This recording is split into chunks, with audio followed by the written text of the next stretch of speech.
Can BRICS de-dollarize the global financial system? Authors Zongyuan Zoe Liu and Mihaela paper. Existing research has not systematically analyzed BRICS, Brazil, Russia, India, China, South Africa, as a rising coalition working towards even though the group has developed multiple initiatives to reduce currency risks and bypass US sanctions. This study introduces a pathways to de-dollarization framework to evaluate the institutional and market mechanisms created by BRICS at various levels. BRICS, sub-BRICS, and BRICS Plus. The framework identifies leaders and followers of the BRICS de-dollarization movement, assesses its strength, and examines how BRICS engages other stakeholders, using process tracing, content analysis, interviews, archival research, and statistical data. The authors analyze BRICS activities from 2009 to 2021. They conclude that BRICS initiatives have laid the groundwork for an alternative, non-dollar-based global financial system. This title is also available as open access on Cambridge Core. Contents: Introduction, a coalitional de-dollarization challenge. BRICS, as a de-dollarization coalition, get-alone strategy, establishing new institutions and market mechanisms, reform the status quo.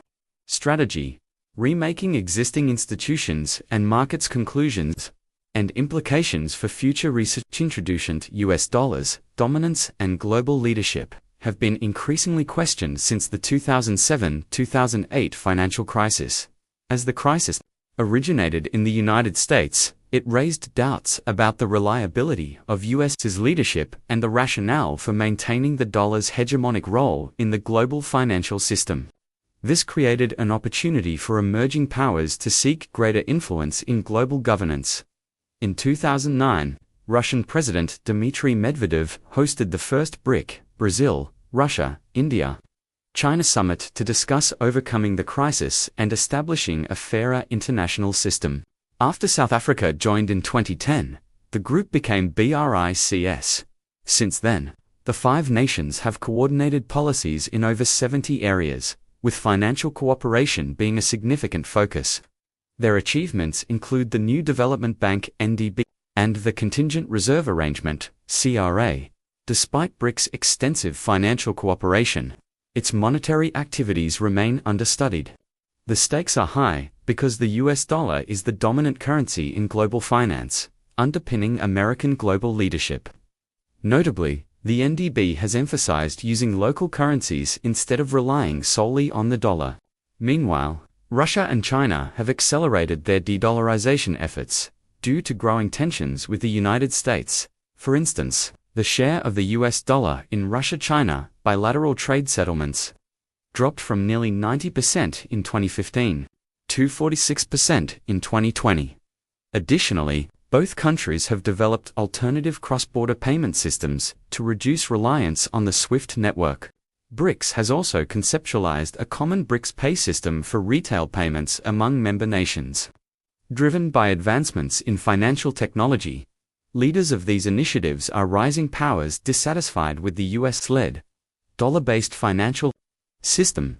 These efforts may represent the start of a broader global movement toward to systematically examine the nature and impact of these activities. This research seeks to answer a critical question. Can BRICS de-dollarize the US-led global financial system? The underlying assumption of this study is that the dominant currency status of the US dollar may not be permanent. The US dollar's displacement of the previous hegemonic currency, namely the British pound sterling, supports this notion. The importance of examining BRICS' challenge to the US dollar's dominance lies in the group's collective economic power. BRICS accounts for 24% of world GDP and over 16% of world trade. Thus, BRICS de-dollarization activities would not only impact into BRICS financial relations but also create a ripple effect globally.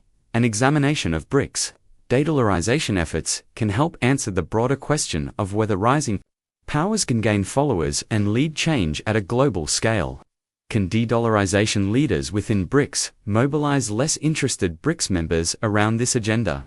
Can they expand their initiatives beyond BRICS and create economies of scale across platforms that exclude the United States and other major Western powers, such as the Shanghai Cooperation Organization. Analyzing BRICS as a de-dollarization coalition, and how it could mobilize other actors will provide new insights into the impact of rising powers on U.S. global leadership. This study examines how the U.S. dollar's dominant position in the global financial system, the very foundation of its global leadership, could be undermined. This topic has important national security implications for the United States. The U.S. relies on the dollar's dominant status to credibly exercise coercive economic statecraft and sanction its adversaries. An increasingly de-dollarized world could weaken the U.S.'s ability to influence its adversaries and magnify national security threats. 2. Investigate whether BRICS can de-dollarize the U.S.-led global financial system. We develop an analytical framework called Pathways to De-Dollarization. This framework explains how a rising power coalition can pursue de-dollarization to challenge dollar hegemony. It complements existing research on the dominant currency paradigm, currency statecraft, collective financial statecraft, and the political economy of rising power coalitions. The framework conceptualizes two strategies that rising powers can pursue simultaneously. To reduce their exposure to the dollar's hegemonic power, the Guta loan and the reform the strategies both enable a rising power coalition, such as BRICS, to pursue de-dollarization as a way to reduce reliance on the US dollar and avoid US sanctions. Guta loan de-dollarization strategies involve creating and governing new non-dollar-based institutions and market mechanisms. These initiatives allow coalition members to diversify currency risks and maintain access to the global financial system, even under US sanctions. If expanded, these initiatives could form an alternative system independent of the US dollar and Western-dominated rules. In contrast, reform the status quo strategies focus on renegotiating the rules of the existing system. These efforts involve collective bargaining with dominant powers to reduce the US dollar's influence. If successful, these initiatives could lead to greater representation of other currencies in the global financial system. By analyzing these two strategies, our framework assesses how a rising power coalition, such as BRICS, can attempt to de-dollarize the global financial system to achieve greater financial and geopolitical autonomy and increase its global influence. This Pathways to De-Dollarization framework is applied to examine BRICS de-dollarization activities. By doing so, this study presents the first systematic analysis of de-dollarization initiatives by a rising power coalition. We find that BRICS members have demonstrated a clear consensus and a strong commitment to promoting the use of local currencies in international settlements and building a non-dollar alternative global financial infrastructure. They have simultaneously pursued both Guta loan and reform the status quo initiatives. For example, BRICS has established the New Development Bank, or NDB, to de-dollarize development finance. The group has also been planning the launch of a common payment framework that can be integrated with a BRICS digital currency to de-dollarize the global financial infrastructure. Most de-dollarization initiatives have taken place at the sub-BRICS level. For instance, China has successfully launched the Yuan oil futures contract, a new financial instrument designed to de-dollarize the global oil trade. Both China and Russia have developed their own cross-border messaging systems. BRICS has also collectively pursued reformist approaches. These include creating the Dollar-Based Contingent Reserve Arrangement, or CRA, advocating for the reform of the IMF's special drawing rights, and forming a BRICS stock exchanges alliance within the existing financial system.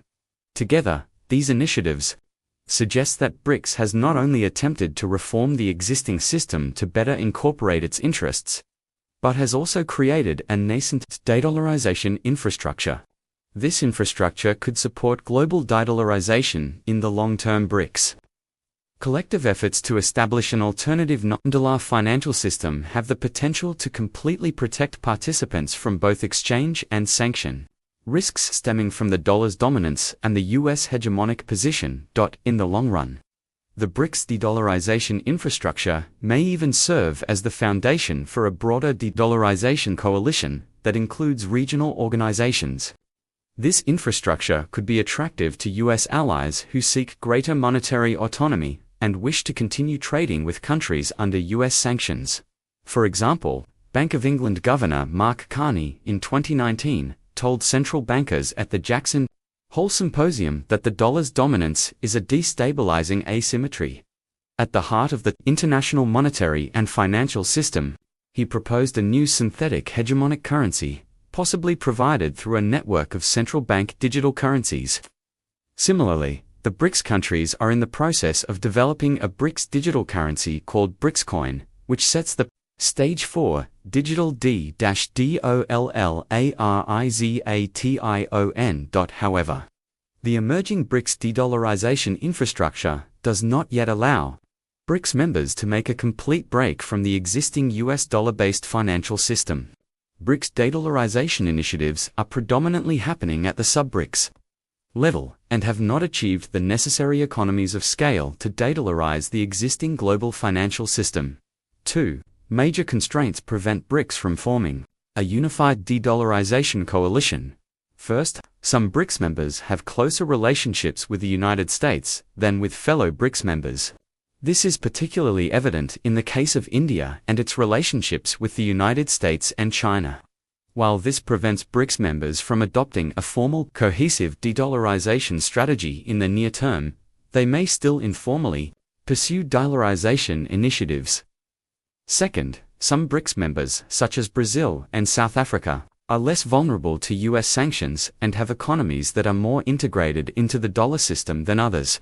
As a result, the BRICS members lack group-level consensus on de-dollarization and do not share the same sense of urgency to prioritize it. While all BRICS members are interested in reducing their dependence on the US dollar, not all are seeking separation from the US-led global financial system. Moreover, most BRICS members still hold significant amounts of US dollar assets in their reserves, so the weakening of the US dollar imposes financial losses on them. Existing financial realities cannot be altered in the near term. Moreover, the potential benefits of de-dollarization come at a cost. Breaking away from the existing dollar-based global system and market structure is analogous to isolation from the current system. BRICS would face significant separation costs, with the most immediate being increased costs of cross-border transactions, more expensive capital raising in dollar-based global markets, and reduced competitiveness of their firms in foreign markets due to a shortage of dollar funding. Whether BRICS governments could credibly enforce de-dollarization initiatives at the firm level, especially on firms operating in foreign territories where the US dollar is the dominant and preferred currencies, questionable. Additionally, the dollar is the global investor's choice of safe haven currency during major economic crises. Investors turned to US dollars during the 2007-2008 global financial crisis and the 2020 COVID-19 related economic turmoil, expecting the dollar to hold its value. In both crises, the US Federal Reserve expanded currency swap lines with several other central banks to provide dollar liquidity. A non-dollar system would exacerbate issues created by a lack of access to dollar liquidity during crises. Such costs deter countries from willingly revolting against dollar hegemony. Even Russia, a country now actively accelerating its de-dollarization process, is not voluntarily pursuing this agenda. As Russian President Putin said, Russia did not want to give up the dollar as the reserve currency or means of payment, but it was forced to do it. TASS, Russian news agency, 2021. A coalitional de-dollarization challenge. This section explores 3 categories of scholarship relevant for understanding how rising powers could pose a coalitional de-dollarization challenge. International political economy literature focuses on currency power, economic statecraft, and the international monetary system. International relations literature studies rising powers and alliances. BRICS studies literature examines BRICS cooperation, but does not explicitly address monetary coalitions or D-Dollarization. The understudied issue, De-Dollarization through BRICS of the existing scholarship has focused on the establishment of the US dollar as the world's dominant currency and its implications for US global leadership. Scholars have analyzed how the dollar's international status has built American hegemony, provided prestige, and enabled the US to assert global influence. Kirshner, 2008. Goldberg, 2011. Steiner, 2014. Some researchers argue that the lack of institutionalized currency cooperation was a root cause of global economic imbalance, and the 2007-2008 financial crisis. Liu, 2014. Q and Lee, 2014. Proposed solutions include creating a multi-currency global reserve system to reduce dependence on the US dollar. Shang Kun, 2014. Historically, a dominant currency's rise or fall hasn't been the result of deliberate efforts by individual states or alliances. For example, the Dutch guilder lost its position as Europe's dominant currency not because of actions by the Bank of England, but due to a loss of confidence in the Bank of Amsterdam. The bank faced insolvency, meaning its financial situation couldn't support its policy goals. Similarly, the US dollar became the global reserve currency after the Bretton Woods Conference. Without the United States forcing this status onto other nations, attempts to promote other currencies as global alternatives have often failed. For instance, Japan tried to internationalize the yen by creating offshore markets and increasing foreign aid in yen. However, these efforts didn't succeed due to Japan's economic stagnation since the 1990s. Other potential challenges, like the euro and the Chinese renminbi, also face significant limitations. The euro, despite being the second most important global currency, has struggled to expand its international role over the last 20 years. The financial market for euro assets is smaller and less developed compared to dollar-denominated markets, which limits its ability to compete with the dollar. The renminbi, on the other hand, is constrained by the lack of free international capital flows and a smaller, less mature financial market. As a result, scholars generally agree that the US dollar remains the dominant global currency, with no credible challenger on the horizon. Research hasn't explored a scenario where rising powers like BRICS, Brazil, Russia, India, China, and South Africa form a coalition to collectively challenge dollar dominance. While some countries, especially those under US sanctions, have tried to de-dollarize their economies, the global trend toward financial de-dollarization has slowed or even reversed in many cases. Peru is one of the few exceptions where de-dollarization has progressed steadily. Scholars debate whether these individual efforts to reduce dependence on the dollar will have a significant long-term impact on its global dominance.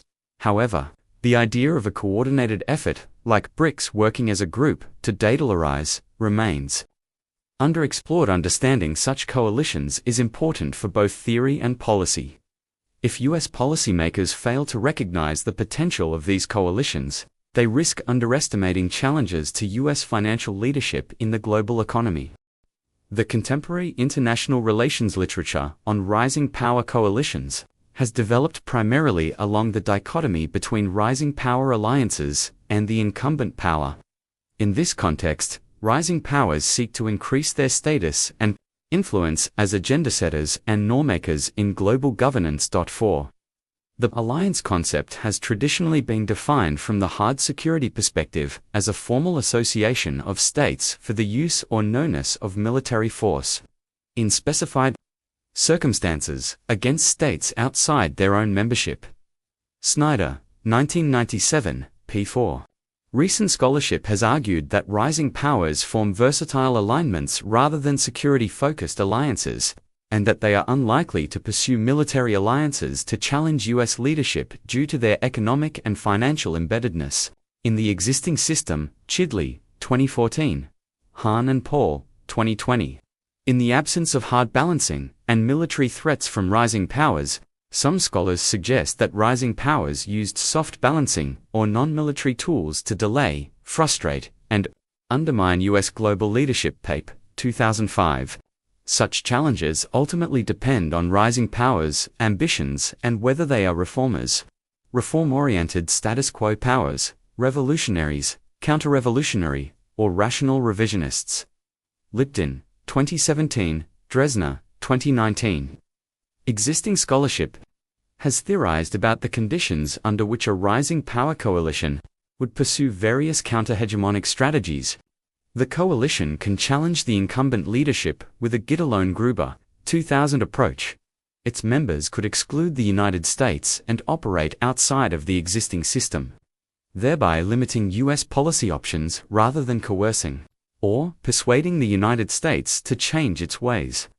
Existing global institutions are likely to be challenged in areas where the preferences of the incumbent and the rising powers diverge. These are the areas where states will be motivated to create new institutions. Henning, 2017. Stephen and Arling E. Joe. To exercise collective financial statecraft, a rising power coalition can make reforms within the established system or establish new and competing structures, and it can use institutions and markets as the two venues for action. Katata Roberts and Armho 2017, Kruk and Zangel 2020. Although scholars did not specify how a rising power coalition can challenge the dollar hegemony, they discussed the core choice of working inside versus outside the system. Prior scholarship has analyzed rising powers' coalitional counter-hegemonic challenges in the context of their institutional choices, including establishing new institutions and attempting to reform major existing institutions. 5. For example, the China-led Asian Infrastructure Investment Bank (AIIB) is an example of rising powers counter-hegemonic as it epitomizes the discontent of rising powers with US-led multilateral institutions and the tensions between rising powers and the United States in global economic governance. Eikenberry and Nexon, 2019. However, rising powers market choices and the relevance of the status quo of market instruments for coalitional mobilization have been less discussed. Existing literature has illuminated the potential use of blockchain-based self-executing contracts to achieve trade dollarization among small groups of countries, such as BRICS, Ogarwell, 2020. Currency swaps and cryptocurrencies could also be used to de-dollarize global oil trade, Ledosic, 2017. But these proposals have not systematically evaluated the mechanisms through which a collective de-dollarization coalition could be mobilized, and how such a coalition could achieve economies of scale. As a result, existing literature has overlooked the challenge of rising powers, monetary alliances. Thus, it risks underestimating the coalitional scope and credibility of a rising powers alliance, especially if the members of such an alliance have shared frustrations with the dollar and have the financial resources to create their own markets and institutions. The question of whether BRICS can curb the dollar's exorbitant privilege has received attention in the early literature on BRICS collective financial statecraft. Bruch and Papa 2013 examined BRICS associational dynamics in the currency realm and found that BRICS generated shared narratives to reduce the dollar's privilege, but its members' divergent interests and disagreements about possible solutions undermined coalitional efforts. Subsequently, scholars have evaluated BRICS' performance both as a financial coalition and as an entity for collective mobilization. Most importantly, BRICS has led emerging markets in changing the global financial order by developing alternative sources of emergency assistance and development financing to create a system that better serves its interests and ideas. Wote and Hanneman 2014, Dresner 2019, Kring and Gallagher 2019. However, while acknowledging that BRICS financial cooperation is deepening, scholars disagree on the prospects and credibility of BRICS initiatives to transform the existing global system. Some have doubts regarding BRICS' potential to act as a system transformer, whereas others hold that the format of BRICS as an informal institution may allow it to gain considerable power. Cooper and Farouk, 2013. Gallagher 2015. Reconciled these scholarly differences by providing evidence to demonstrate that it is possible for EPDOCs to take advantage of a fragmented and disparate global economic governance landscape to leverage benefits under unique circumstances. A prerequisite for BRICS to present itself as a credible de-dollarization Coalition is its ability to create a robust coalition. Although existing literature has not explicitly discussed the robustness of BRICS' collective de-dollarization initiatives, it has shown that BRICS has exercised collective financial statecraft to challenge the existing liberal international order. Roberts, et al., 2017. In particular, institutions such as the NDB and the CRA are examples of BRICS' collective mobilization to reform global financial governance. Chin, 2014. Bizovic, Cattaneo, and Fryer, 2015.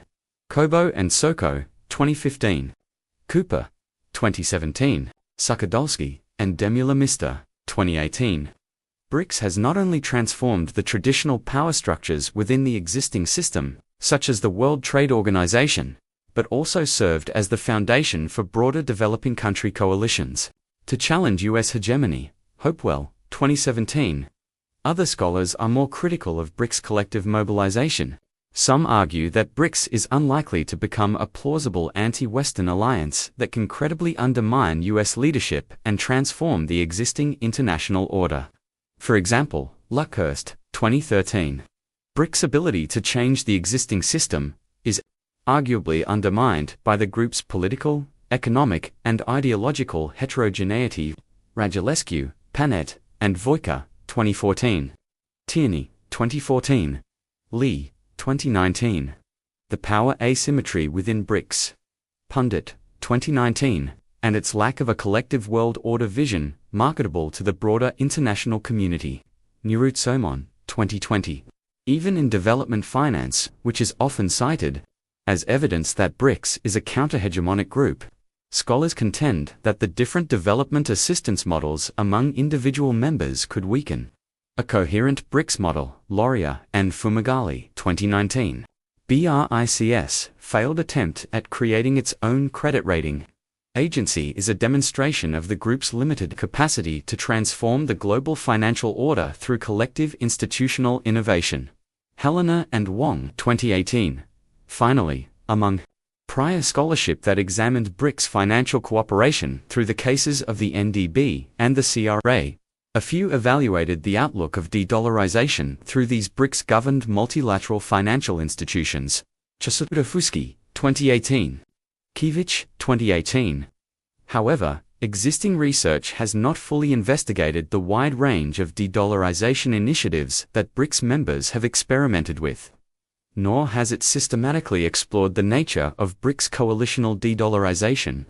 This extant research also lacks a comprehensive analysis of how BRICS has engaged with other non-BRICS actors to achieve economies of scale for their de-dollarization initiatives. The puzzle: is BRICS a de-dollarization coalition? It is puzzling why BRICS remains understudied as a de-dollarization coalition for two reasons. First, given the aggregate size of the BRICS economies and markets, as well as the risk of sanctions, the BRICS countries should theoretically have the collective motivation to de-dollarize their international settlements to reduce currency and sanction risks. Historically, all 5 members have experienced U.S. sanctions. With Russia and China still under various levels of U.S. sanctions, the shared frustrations of the 5 members should provide strong incentives for them to mobilize toward Second, reducing dependence on the US dollar and diversifying the global currency and financial system was a publicly declared priority for BRIC when the group first gathered in 2009.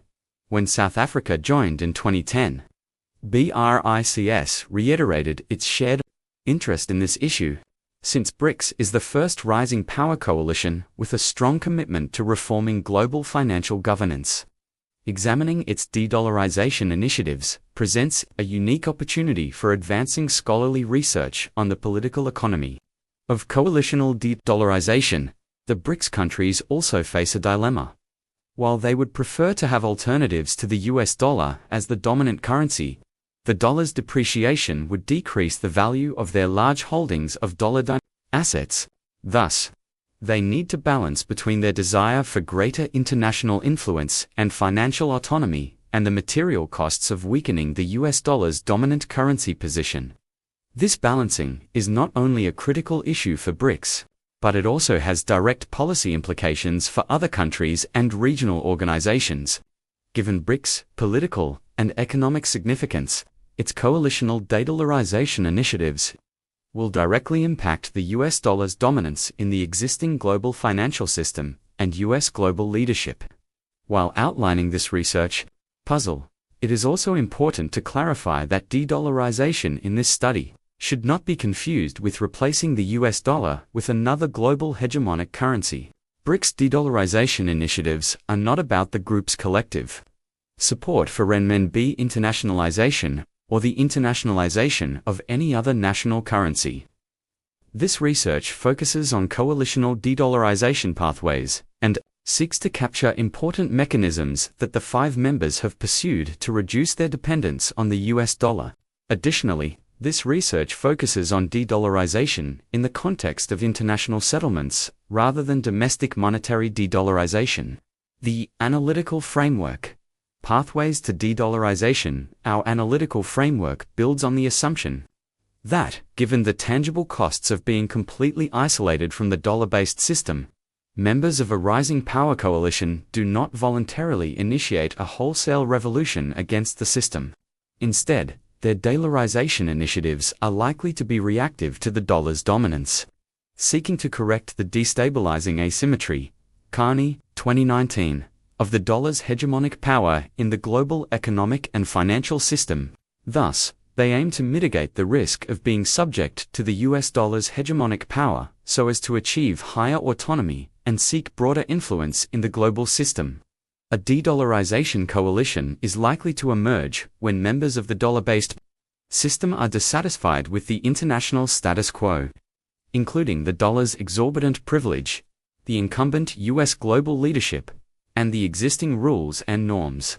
Rising powers continuously renegotiate the international status quo as they seek to increase their influence and status, aspiring to become rulemakers and agenda setters in global finance. 2005A, 2005B. However, their dissatisfaction with the system is particularly pronounced and gives rise to a counter-hegemonic coalition. When they face direct threats to their financial and geopolitical autonomy, such threats include being targeted by hostile and coercive policies, or having the existing system experienced a severe crisis or a shock. The former occurs when, for example, the international financial infrastructure, for example, SWIFT, is deployed to coerce a targeted actor to change its behavior. Farrell and Newman, 2019. Dresner, Farrell and Newman, 2021. This leads the actor to turn against the hegemon and build coalitions to resist external pressure. In the latter case, the shared frustration with the crisis and the perceived decline of the existing dollar-based system enabled the rise of coalitional de-dollarization initiatives. Coalitions can help their members survive the crisis and steer the system toward their preferred outcomes. For the de-dollarization coalition to materialize, coalitional members must have the political and economic capacity to influence the dollar system. Goddard, 2018. Our proposed pathways to de-dollarization framework conceptualizes various channels through which a rising power coalition and its members can mitigate the risk of operating in the dollar-based system. Rising powers can mitigate this risk using 2 main approaches, drawing on Hirschman, 1970, Gruber, 2000. One approach is to hedge the risk by developing an alternative non-dollar-based system that allows rising powers to maintain direct economic and financial connections with other countries in the world without resorting to the dollar-based system. This is the Gitterloan strategy. Referring to de-dollarization policy options outside the existing dollar-based system and building new non-dollar structures. The other approach is to pursue risk insurance and risk diversification by using voice to initiate changes and improve the existing dollar-based system. This is the reform, the status quo strategy. Referring to the pursuit of reforms within the existing system to dilute the dollar's dominant currency status. These 2 approaches are not mutually exclusive. First, the Gitterloan strategy can create an exit from the existing system. However, this strategy cannot be completely separated from the existing system, because it still depends on it to mobilize the necessary resources to challenge the system. Second, rising powers may use the potential exit as a source of leverage. When reforming the existing system, so the threats of exit and parallel institutions serve as a means to increase voice in incumbent institutions. Lipsky, 2015. Finally, in their pursuit of autonomy and influence, rising powers can engage with both institutional mechanisms and market mechanisms to implement both strategies. Table 1 visualizes the pathways to de-dollarization framework by offering an illustrative list of common pathways. Based on this analysis, we propose the following. Proposition 1. When rising powers seek greater financial and geopolitical autonomy in response to a perceived threat of sanctions and currency risk, they are likely to focus on developing and accelerating good-alone strategies that emphasize the creation of new non-dollar-based institutional and market mechanisms, while developing alternative institutions and markets is a long-term project and requires significant resources. Rising powers would pursue fairly low-cost and near-term reform the status quo strategies to increase access to the existing trading system and global capital by using non-dollar currencies and diffusing the dollar's dominance. A rising power coalition can promote the use of local currency in the existing global trading system to weaken the US dollar's dominant vehicle currency status. Its members can reduce their own holdings of US dollar reserves or dollar-denominated assets to defend themselves from currency and sanction-related risks. The coalition can also seek to diversify the existing global currency composition by promoting alternative currencies, such as other national currencies, supranational currencies, or even digital currencies. Finally, coalitional members can also create and expand non-dollar-based equity markets in the existing global financial system to divert capital away from the dollar-based markets. Applied to the BRICS context, we hypothesize that Russia, as a country continuously under Western sanctions, as well as other economies that are negatively affected by the dollar volatilities, would be leading BRICS good-alone de-dollarization strategy, mobilizing other BRICS countries around de-dollarization initiatives and using a wide range of de-dollarization pathways. Threatened rising power coalition members would not only seek to mobilize other BRICS countries around a de-dollarization agenda, but are likely to also promote non-dollar mechanisms to attract more participants, non-incumbent powers, and non-Western organizations such as the Shanghai Cooperation Organization STOA, to create the economies of scale. Proposition 2. When rising powers are not under an immediate threat of sanctions, they are likely to stay loyal to the US dollar system and prioritize reform the status quo strategies in the near term. The dominant currency paradigm literature suggests that the US dollar's wide use in international transactions pulls other countries into the dollar-based system. Gopinath et al., 2020. Gopinath and Stein, 2021. However, while some path dependence can be assumed in the short term, ambitious rising powers seeking to diversify the system will use both reform the status quo and good-alone de-dollarization strategies to increase their financial and geopolitical influence. Figure 1 visualizes the key areas of US dollar hegemony that a larger de-dollarization mobilization needs to consider. Figure 1 categorizes the various expressions of the US dollar's dominant currency status into three primary areas: real economy, funding, and investability. These three overarching categories cover the specific areas that constitute the structural constraint that any reactive de-dollarization initiative has to consider. More specifically, the US dollar is the dominant global reserve currency and enjoys the highest weight in the special drawing rights SDR basket. It is also the dominant invoicing currency in international trade, the leading currency across global financial infrastructure, and it has the dominant pricing power in major global commodities.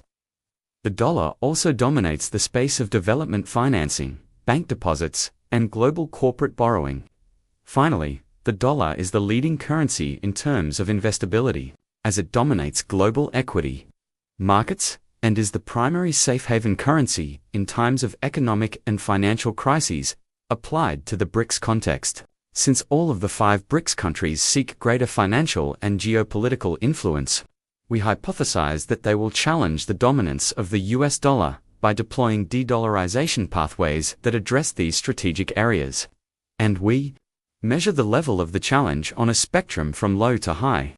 Finally, the most comprehensive and effective challenge to the dollar hegemony is if a rising power coalition wages a systematic coalitional de-dollarization campaign and uses a combination of both get alone and reform the status quo approaches that challenge all the specified areas in which the dollar enjoys dominance. A coalition that can most effectively achieve de-dollarization is one that creates a non-dollar club, good for example. A new institution or market mechanism that it can govern and use as leverage. Such a coalition can promote the good through broader engagement and even popularize it as a public good to establish an alternative non-dollar global system. The good alone strategy is more likely than the reform the status quo approach to generate such new non-dollar club goods. Successful de-dollarization initiatives can not only help rising powers bypass coercive actions, but also be weaponized for coercive purposes, and rivals might be denied access. As the initiators of such de-dollarization mechanisms, rising powers would be the dominant rulemakers in a de-dollarized system, likely constraining U.S. policy space and enjoying higher status than their followers. Research designed to examine BRICS de-dollarization pathways and whether BRICS can de-dollarize the U.S.-led global financial system. We apply the introduced framework and analyze a wide range of BRICS-related data using qualitative methods, including process tracing, interviews, content analysis, and archival research and quantitative analysis of BRICS relevant financial data. First, we combine process tracing and content analysis to identify the key milestones in BRICS financial cooperation and de-dollarization initiatives. Between 2009 and 2021, we investigate the existence of a BRICS de-dollarization agenda and identify the prominent actors in the de-dollarization space.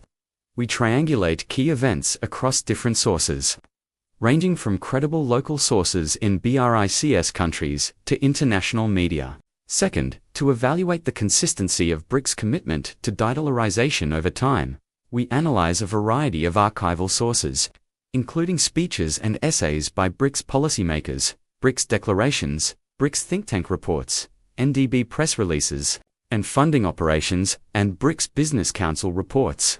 Third, to get a more accurate picture of BRICS policy preferences, we rely upon semi-structured interviews with experts, officials, current and former, central bankers, and financial professionals in BRICS countries who have either participated in BRICS policymaking or published on the issue of BRICS financial cooperation.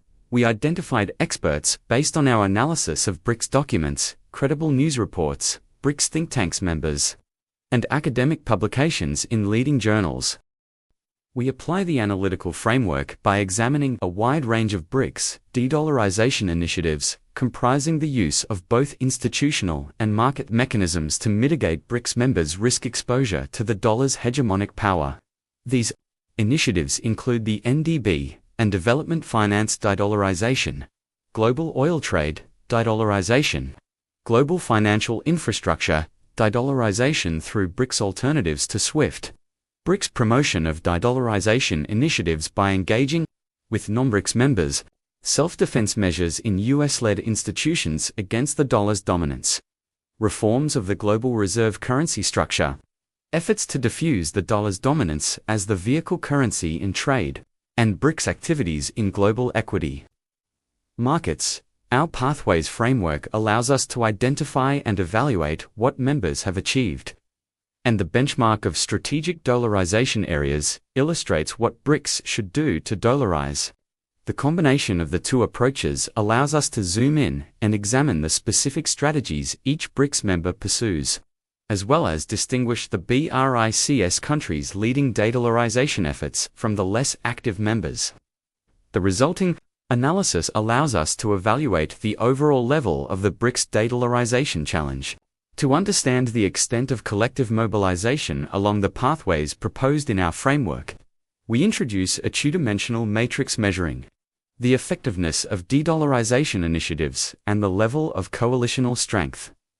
The benchmark for a high level of effectiveness is the creation of non-dollar institutions and/or market instruments or market infrastructure. Following our conceptualization, the get-alone strategy leads to a higher level of de-dollarization effectiveness, as it targets the creation of new non-dollar mechanisms. In contrast, the reform status quo strategy yields lower effectiveness due to its lack of mechanism innovations. We measure coalitional strength by the number of participants in a de-dollarization initiative. This is because settlements in international trade and finance require counterparties, and the formation of a non-dollar global financial system requires broad participation of state actors and non-state actors. A higher number of participants means can BRICS de-dollarize the global financial system. Unilateral initiatives may be potentially scaled to the coalitional level, but they represent a low level of coalitional strength. The coalitional strength increases as more members of the Rising Power Coalition jointly participate in de-dollarization initiatives. Once the coalition builds full consensus, it demonstrates greater coalitional strength. When the Rising Power Coalition expands its initiatives beyond the group members and mobilizes a broader coalition, the coalitional strength is the highest. As Figure 1 illustrates, the combination of high effectiveness and high coalitional strength is in the upper right cell, which features the formation of an alternative, non-dollar global financial system that is governed by rising powers and not the United States. Figure 2. We augment our qualitative analysis with quantitative data from the NDB's annual reports, its project database, SWIFT reports, and statistics. Bank for International Settlements, International Locational Banking Statistics. Treasuries holdings, data from Bloomberg, the Treasury International Capital System. Commodities futures data from the Shanghai Futures Exchange. BRICS reserves data and trading data from the People's Bank of China, Bank of Russia, South African, Reserve Bank of India, Central Bank of Brazil, ICE Benchmark Administration, and World Gold Council, and BRICS voting rights data and SDR quota from the World Bank and the IMF. BRICS, as a de-dollarization coalition, this section investigates whether BRICS can be considered a de-dollarization coalition. Combining process tracing with content analysis, it first analyzes how BRICS as a financial coalition has addressed the issue of diversifying the US dollar-based global financial and currency system since the group's establishment in 2009. Next, this section assesses the state of BRICS currencies in global currency markets in order to examine the dynamics of BRICS currencies relative to the dollar's dominant position. Finally, it investigates individual BRICS countries' perspectives on de-dollarization to evaluate the convergence of their interests. Who is advocating for de-dollarization, and how mobilization around de-dollarization takes place. 3.1 Key milestones in the evolution of BRICS as a financial coalition. The first, BRICS summit, in 2009, concluded with a clear statement from its leaders. WER committed to advancing the reform of international financial institutions, so as to reflect changes in the global economy. We also believe that there is a strong need for a stable, predictable, and more diversified international monetary system. BRIC, 2009. Financial cooperation has been a consistent theme during every annual BRICS summit ever since, and has been covered in joint summit declarations. Several key milestones energized BRICS' commitment to diversifying the existing system. For example, between 2012 and 2017, BRICS established the NDB, collectively pushed for the use of local currency in development finance, and launched the CRA.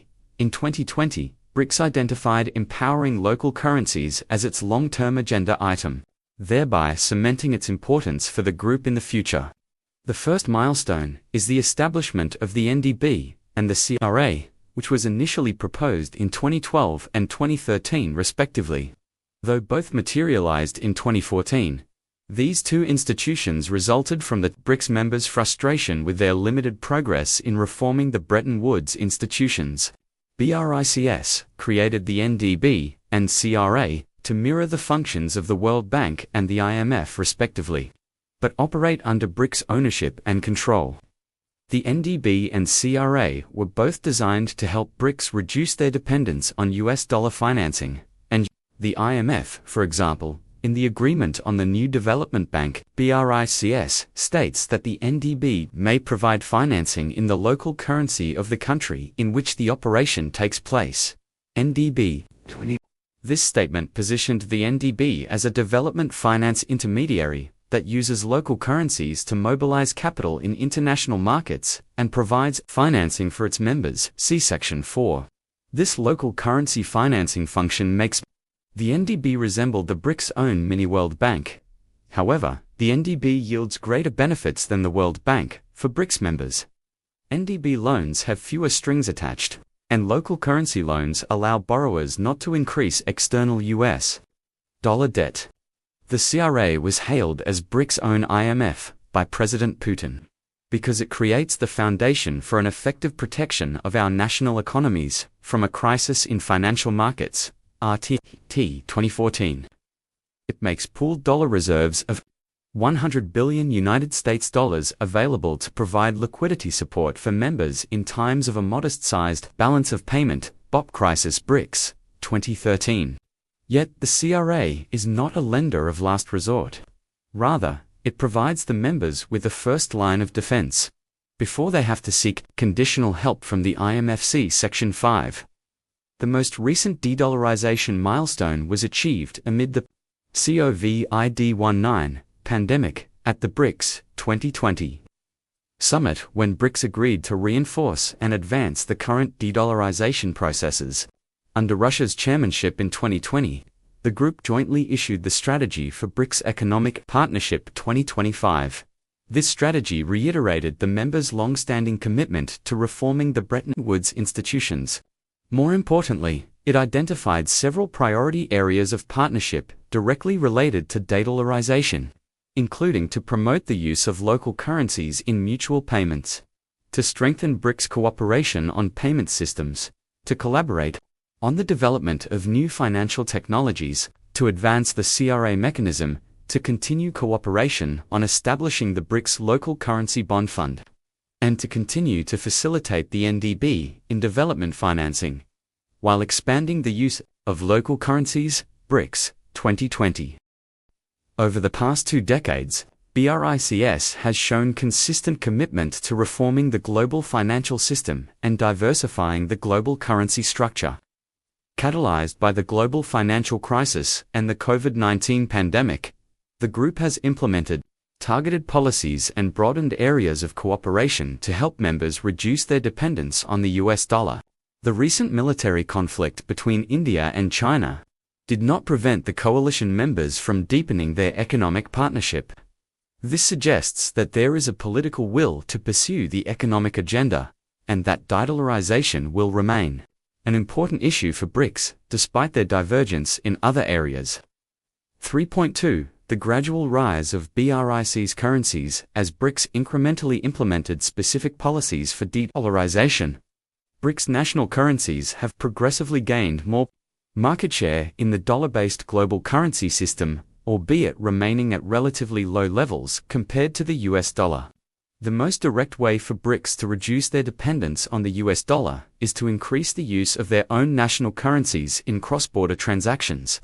According to the latest Bank for International Settlements Triennial Survey 2019, the Chinese renminbi was the 8th most actively traded currency, ranking just after the Swiss franc. This is a significant increase from its ranking of 35th in 2001. Additionally, the renminbi is now the most actively traded emerging market currency. It reached 4.3% of total global turnover in 2019. A significant rise, compared with 0.1% in 2004, the Indian rupee was the second most traded BRICS currency, in 16th position worldwide and accounting for 1.7% of global trade. The Russian ruble, Brazilian real and South African rand were in 17th, 20th, and 33rd position, respectively. Table 2. Comparing the currency ranking position changes from 2004 to 2019, the increase in the renminbi's active trading turnover was the largest. The growth in trading turnover for other BRICS currencies was not as rapid but nonetheless steady. In contrast, the shares of leading global currencies, especially the euro, Japanese yen, and the British pound sterling, have generally decreased, although they were still 3 of the top 4 most actively traded currencies. Trading in US dollars decreased for the 2 surveys in 2007 and 2010, largely due to the global financial crisis and the US dollar liquidity crunch, but it quickly recovered in the following years. Table 2 and Figure 3. This currency trading activity comparison reveals that the US dollar still maintains its absolute dominance in the currency market. However, the collective market share of BRICS currencies, especially renminbi, has slowly increased, but it is still far smaller than the US dollar's market share. However, the small increase in the market share of BRICS currencies did not cause the US dollar's market share to decrease, as the US dollar's share has remained stable. As the BRICS countries implement their currency internationalization policies, trading activities of BRICS currencies will slowly increase. This increase may not necessarily come at the expense of the US dollar. Rather, it may erode the market share of other major currencies, as data from 2004 to 2019 demonstrates. BRICS currencies, slight gain in the OTC foreign exchange market, cannot credibly challenge the dollar's dominance in international settlements. In any meaningful way, BRICS insignificant currency share in global markets at present is disproportionate to their combined weight of approximately 16% of global trade. BRICS India 2021. This discrepancy illustrates both the dollar's dominance and the difficulty of achieving de-dollarization. BRICS members' perspectives on de-dollarization, recognizing the heterogeneity within BRICS. The analysis now turns to investigating whether BRICS members have demonstrated a shared interest in de-dollarization by examining their respective official discourses. China's advocacy for reforming the dollar-based global financial system can be traced back to the 1997 Asian financial crisis. In the aftermath of this crisis, Dai Shanglong, then governor of the People's Bank of China, PBOC, stated, "The current international monetary and financial system can no longer accommodate the needs of international economic and financial development, and, therefore, the system needs to be reformed." The role of international reserve currency, played by a few countries' national currency, has been a major source of instability in the international monetary system. The current international financial system cannot solve the balance of payments imbalance, which has repeatedly been the cause of international financial crises. Dai, 1999. Following the 2007-2008 global financial crisis, Dai's successor, Zhou Xiaochuan, Zhou 2009, openly discussed the necessity of reforming the international monetary system and called for the creation of an international reserve currency that is disconnected from individual nations, because the prevailing system's deficiencies were caused by using credit-based national currencies. Zhou's view is believed to represent the thoughts of leading Chinese officials who see the era of a US dollar-dominated world is coming to an end. 6. In 2011, President Hu Jintao commented that the current international currency system is the product of the past. Washington Post, 2011. Although there is no indication that high-level Chinese policymakers explicitly discussed dethroning the US dollar as the leading reserve currency, we find that Chinese academics and observers have frequently criticized dollar hegemony and proposed various means to challenge it. Such proposals have recently proliferated due to the deterioration of US-China relations and growing threats of US sanctions against China in strategic areas such as advanced technology. Strategic rivalry with the United States provides incentives for China to self-insure against risks in the US-led global system, not just for economic reasons, but also for geopolitical and strategic reasons. Compared with other BRICS members, China has more resources and is better positioned to promote de-dollarization across several platforms, including but not limited to BRICS. For example, China has been adjusting its strategies for renminbi internationalization. Through the development of offshore renminbi markets, and through bilateral currency swaps in the context of the Belt and Road Initiative, Chinese state-owned commercial banks are also more potent and more globalized compared to banking institutions in other BRICS members. China's policy banks, especially the China Development Bank and Exim Bank of China, now provide as much development financing as the World Bank does. Ray and Simmons, 2020. Russia has been actively promoting the idea of de-dollarization through BRICS, and its primary motivation for doing so is its geopolitical rivalry with the United States. In 2012, Sergei Ryabkov, Russian deputy foreign minister at the time, publicly expressed Russia's concerns over the US dollar's role as the settlement unit of international trade and banking transactions, and affirmed that it is necessary to become less dependent on the dollar. Lebetskaya, 2012. President Putin, 2017, expressed in an article that the BRICS members are ready to work together with our partners to promote international financial regulation reforms and to overcome the excessive domination of the limited number of reserve currencies. Soon after his article was published, Ryabkov disclosed that it is a vital need for Russia to intensify work related to import substitution, reduction of dependence on US payment systems, on the dollar as a settling currency. 2017. President Putin began his fourth presidential term in May 2018.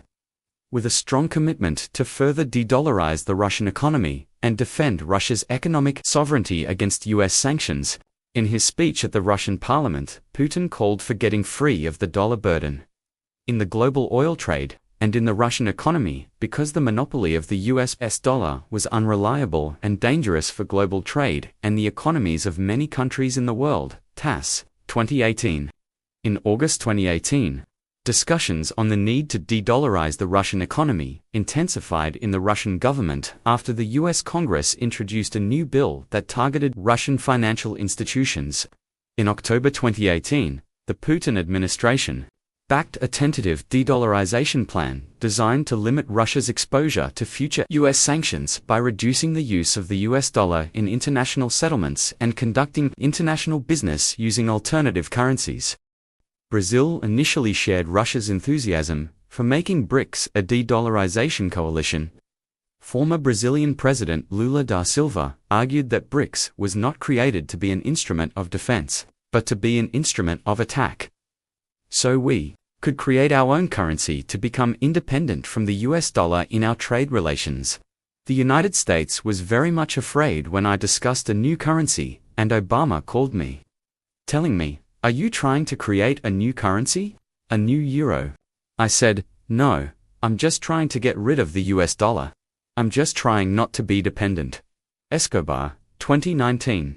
It is not irrational for President Lula to have proposed de-dollarizing Brazil's trade. The US dollar dominated Brazil's exports invoicing as high as 94%.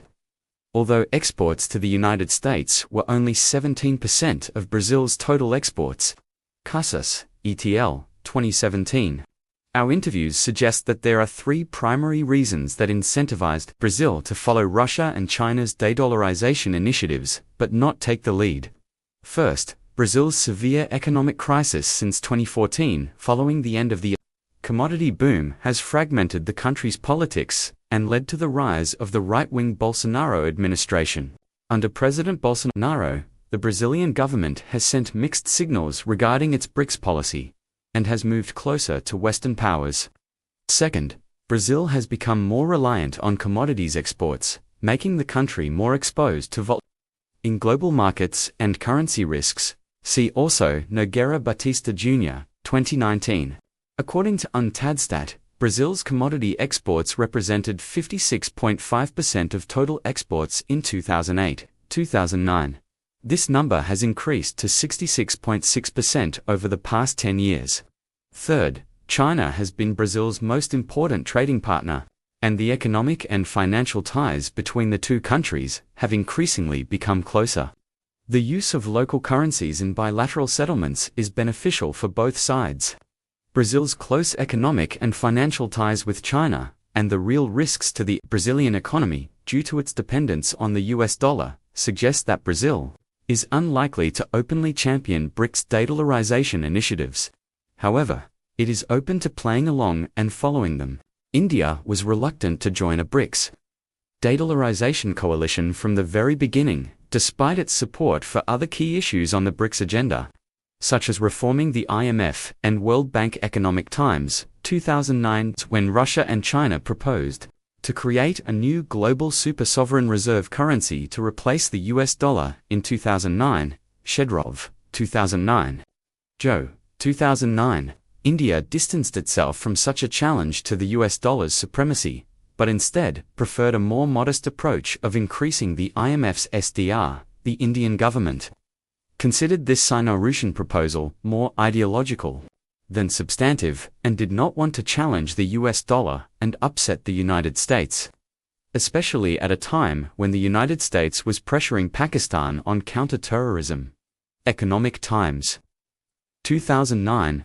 While the United States treats Russia and China as strategic competitors, it considers India as an important ally in the Indo-Pacific region and an important strategic partner. India's rivalry with China and the recent military standoff between the two countries have further prevented India from supporting China's attempt to replace the US dollar. 7. In the context of BRICS, this means India will not support an explicit BRICS mobilization to dethrone the US dollar. This by no means suggests that India is satisfied with the US dollar's dominance and would not seek to reduce its dependence on the US dollar. On the contrary, India not only has a strong interest in promoting the use of local currency in trade, but also has taken initiatives to explore how to accomplish this. In 2012, India's Ministry of Commerce and Industry convened a task force to examine the use of the rupee in India's bilateral trade. The task force report favored the idea of extending rupee trade to some oil-exporting countries. Sharma and Nizami, 2019. The Indian government formed a multi-agency task force with representatives from India's economic policy-making agencies to draw up a list of countries with which India could trade in rupees. 8. India has also taken the lead in promoting BRICS financial cooperation and building BRICS financial institutions.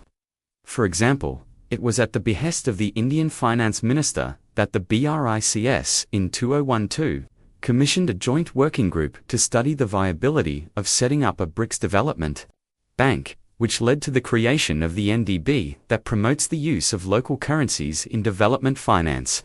India has also promoted greater use of the rupee in international transactions in light of aggressive steps by China to internationalize the renminbi and US sanctions on Russia and Iran in 2018, which disrupted India's oil payments in US dollars. The increase in currency exchange volatilities, especially growing volatilities in the US dollar, provides another incentive for India to de-dollarize its trade settlement. As India is among the most dollarized countries in trade invoicing, Gahara, 2020. To give some context, 86% of India's imports relied on US dollar invoicing, despite only 5% of India's imports originating in the United States. Similarly, 86% of India's exports were invoiced in US dollars, while only 15% of India's exports were to the United States. Casas, ETL, 2017. Gopinath and Zuanstra, 2017. Therefore, although India is unlikely to play an explicit role in a BRICS coalition aiming to dethrone the US dollar, it will implicitly help reduce dollar dependence by supporting initiatives that promote the use of local currencies in trade and development finance. South Africa saw US sanctions imposed against it in 1986, mostly lifted by 1991. And with the dismantling of apartheid, the relationship between the two countries has improved. Friedman, 1991. The strength of this relationship partly explains South Africa's lack of a strong de-dollarization agenda. In the course of our research, we did not find any public records of South African leaders promoting the idea of BRICS as a de-dollarization coalition. Yet, South Africa follows Russia and China's de-dollarization efforts. Our interviews with scholars in South Africa reveal that South African policymakers are keenly aware of the risks associated with the US dollar's privilege. 9. Both The real economic risk and transaction risk due to the US dollar's dominance incentivize South Africa to go along with BRICS initiatives to promote the use of local currencies in trade. South African leaders have publicly expressed South Africa's interests in this issue.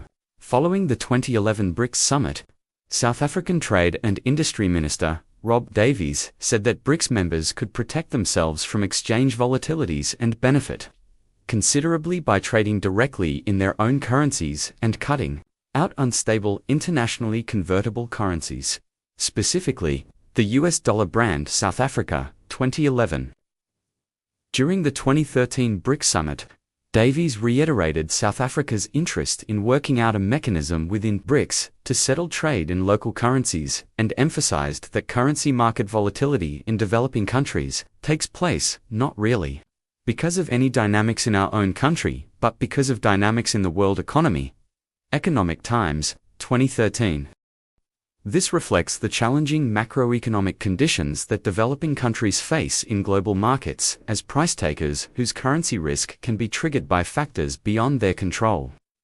Davies' comments expressed not only South Africa's frustration over its lack of autonomy in achieving economic security in global markets, but also a shared frustration among developing countries within and beyond the BRICS group. There has not been any formal reporting about a unilateral South African push for de-dollarization, but the country has supported BRICS' general agreement on promoting the use of local currencies in international trade and finance. South Africa has also accepted broader use of the Chinese renminbi, and has included renminbi in its foreign exchange reserves to diversify currency risk. SWIFT data shows that between 2013 and 2015, the number of South Africa's renminbi payments increased by 191%, and by June 2015, the value of direct payments in renminbi between South Africa and China, Hong Kong reached 31.3%, SWIFT, 2015. To summarize, BRICS has demonstrated a consistent commitment to reforming the US dollar-based global financial system, as evidenced by the group's deepening cooperation on de-dollarization. Although not all BRICS members want to explicitly challenge the US dollar, there is a shared interest in reducing their dependence on it. All BRICS members have taken concrete steps towards de-dollarization with the aim of achieving greater autonomy. BRICS has also implemented targeted policies to help members reduce their dependence on the US dollar through the promotion of local currencies in trade and investment, both at the BRICS level and the sub-BRICS level. Our analysis shows that there have been clear leaders within BRICS attempting to steer the group toward a de-dollarization coalition, namely Russia, and to a lesser extent China. Their primary motivation for de-dollarization includes rising geopolitical rivalries with the United States and the growing risk of US sanctions. Our analysis reveals that Russia and China have taken different approaches to in line with our first proposition. Russia has been far more aggressive in its attempts to protect its economy from US sanctions, and has been the most enthusiastic advocate of de-dollarization within BRICS. Russian policymakers are vocal about the topic in public, laying out the case for de-dollarization and its importance. In contrast, China has made less noise, but has been more capable of making substantive changes. China has not openly talked about de-dollarization, but it has emphasized its desire to diversify the system. The diversification of the system is a positive framing that focuses on China's prioritization of the system's stability and equality rather than the potentially counter-hegemonic nature of such actions. BRICS is one of several platforms it can use to pursue de-dollarization. Our analysis also shows that the followers in BRICS de-dollarization coalition are neither passive nor silent. Brazil, India, and South Africa have all supported BRICS joint statements on reforming the existing dollar-centered global financial system over the past 2 decades. Moreover, they each have also sought opportunities to promote the use of local currencies in international trade and development financing. Their consensus and practices concerning de-dollarization suggest that de-dollarization does not only take place in countries that are in geopolitical competition with the United States or under US sanctions. Rather, De-dollarization is important for developing countries that are price takers in global markets and lack autonomy in controlling their own economic security. Therefore, it is a real priority for these countries to diversify and reduce their risk exposure to exogenous shocks and exchange volatilities due to the US dollar's dominance. This creates a baseline of shared interests among all countries that are subject to the US dollar's privilege, whether they are US allies or adversaries. Gootalone strategy: establishing new institutions and market mechanisms. This section examines BRICS Gootalone strategy through both institution building and market building that create critical components for an alternative non-dollar global financial system. As a rising power coalition, BRICS has created a group-level de-dollarization club, good with a relatively high level of effectiveness, by establishing and using the NDB to de-dollarize development finance. BRICS has also shown a commitment to developing other new de-dollarization club goods, such as a common BRICS payment system to facilitate settlement using local currencies and a BRICS digital currency. At the sub-BRICS level, members have launched non-dollar national payment systems that could form the basis for a BRICS alternative to the US dollar-dominated SWIFT. They have also been exploring options for central bank digital currencies. And China has already launched its digital renminbi. China has successfully launched a new non-dollar market instrument, yuan oil futures, to de-dollarize global oil trade. Collectively, BRICS members have leveraged their overlapping membership in non-Western multilateral organizations. For example, the SCO, to promote the use of local currencies in international trade and finance and create new outreach opportunities for broader de-dollarization. The new development Bank and De-Dollarizing Development Finance. The NDB has already raised funds in local currencies as part of its goal to break away from the tyranny of hard currencies. As the NDB president Mr. Komoth put it, RT International, 2017, it has implemented a local currency lending program that not only helps member countries mitigate the borrowers' foreign exchange risk but also supports the development of local capital markets. The NDB also prioritizes the use of borrowing country legislation, regulations, and oversight procedures whenever possible, as it sees using national system as the best way to strengthen a country's own capacity and achieve better long-term development results. NDB 2017, pp. 15-16. Through these programs, the NDB helps the BRICS countries improve their financial autonomy by reducing their reliance on dollar financing. The establishment of the NDB, first and foremost, allows for the BRICS countries to borrow from international capital markets at a much lower rate, because the NDB has been able to obtain a higher credit rating than most of the BRICS members. Since the NDB was established in 2014, Brazil, Russia, and South Africa have experienced several rounds of credit downgrading into junk territory. 10.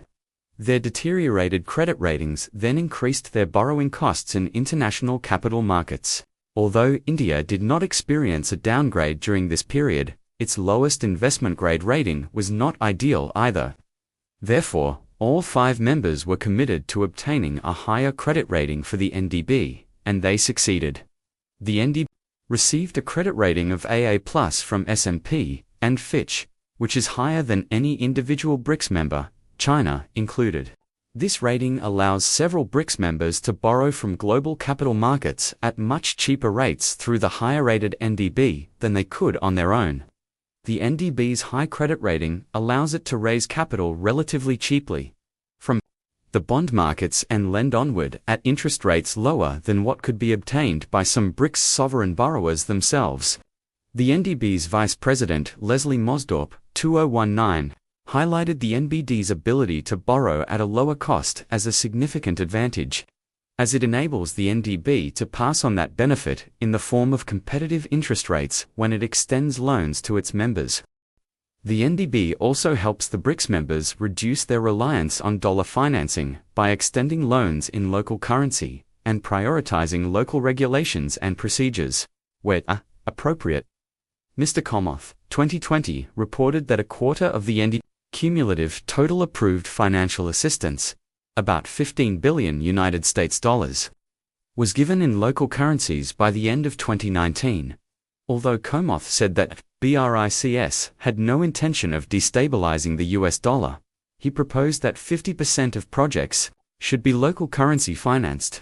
He acknowledged that the NDB would raise both dollars and euros, but at the same time there will be a significant reliance on local currencies, which would allow the bank to move away from loans denominated in dollars. Hancock, 2019. The NDB's General Strategy 2017 to 2021 considered local currency financing as a key component of NDB's value proposition, as it mitigates risks faced by borrowers and supports the deepening of capital markets of member countries. NDB 2017, página 4.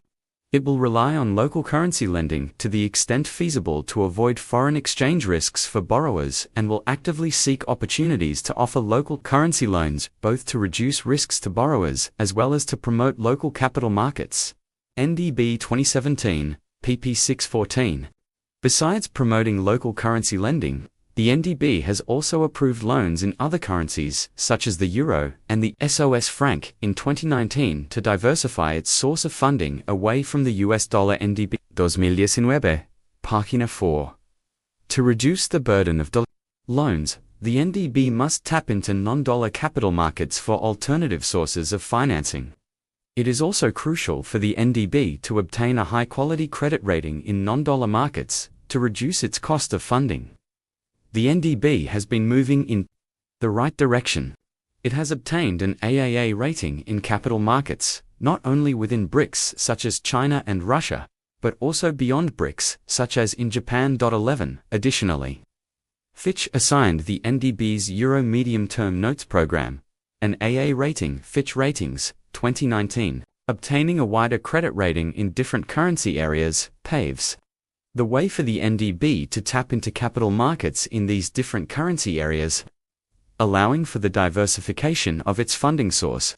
Leslie Mosdorp confirmed this point, arguing that the NDB's intention is to not only build a dollar curve, but also widen out our funding to other currencies, such as sterling and euros. CAD by 2020. The NDB's AAA credit rating in China allowed it to quickly tap into the Chinese capital market and issue a renminbi bond. Since then, the NDB has become the most active official sector issuer of panda bonds, renminbi-denominated bonds sold in China by foreign issuers. The NDB had issued 6 panda bonds worth 18 billion RMB as of March 2021, Table 3. With the most recent panda bond issuance taking place in March 2021, when it sold 5 billion RMB, 767 million United States dollars, panda bond. This was the NDB's first issuance of the Sustainable Development Goals bond. The bond proceeds were to be used to finance China's 7 billion RMB emergency program loan to help mitigate the impact of COVID-19 on the Chinese economy. NDB 2021. The NDB also planned to raise local capital funding from other BRICS members' capital markets and has registered bond programs therein. It registered its debut bond program in South Africa in April 2019. The registered maximum size of the bond program was 10 billion rand and is governed by South African law. In November 2019, the NDB also registered its debut ruble bond program in Russia with a maximum size of Rub. 100 billion. The program was listed on the Moscow Exchange and is covered by the laws of the Russian Federation. NDB 2019. Additionally, the NDB planned to tap into the Indian rupee-denominated Mihaela foreign-issued bond market in the second half of 2017. But this was postponed due to a significant drop in market liquidity and demand for Mihaela bonds. However, the NDB has remained interested in the Indian rupee offshore market as part of its capital-raising Hindu business line. 2019. Finally, the NDB helps its members with local currency loans. By the end of 2019, cumulative approved local currency loans represented 27% of the NDB's total portfolio. Figure 4 and Table 4. This number is remarkable because it is higher than the local currency loan percentages of other major multilateral development banks. This higher percentage is likely due to the fact that the NDB has been offering renminbi loans since the beginning of its operations. The NDB also approved its first rand-denominated loans amounting to $1 billion equivalent in 2019. By the end of 2019, about two-thirds of the NDB's cumulative approvals for projects located in China were denominated in renminbi, and about half of its lending to South African borrowers was made in rand.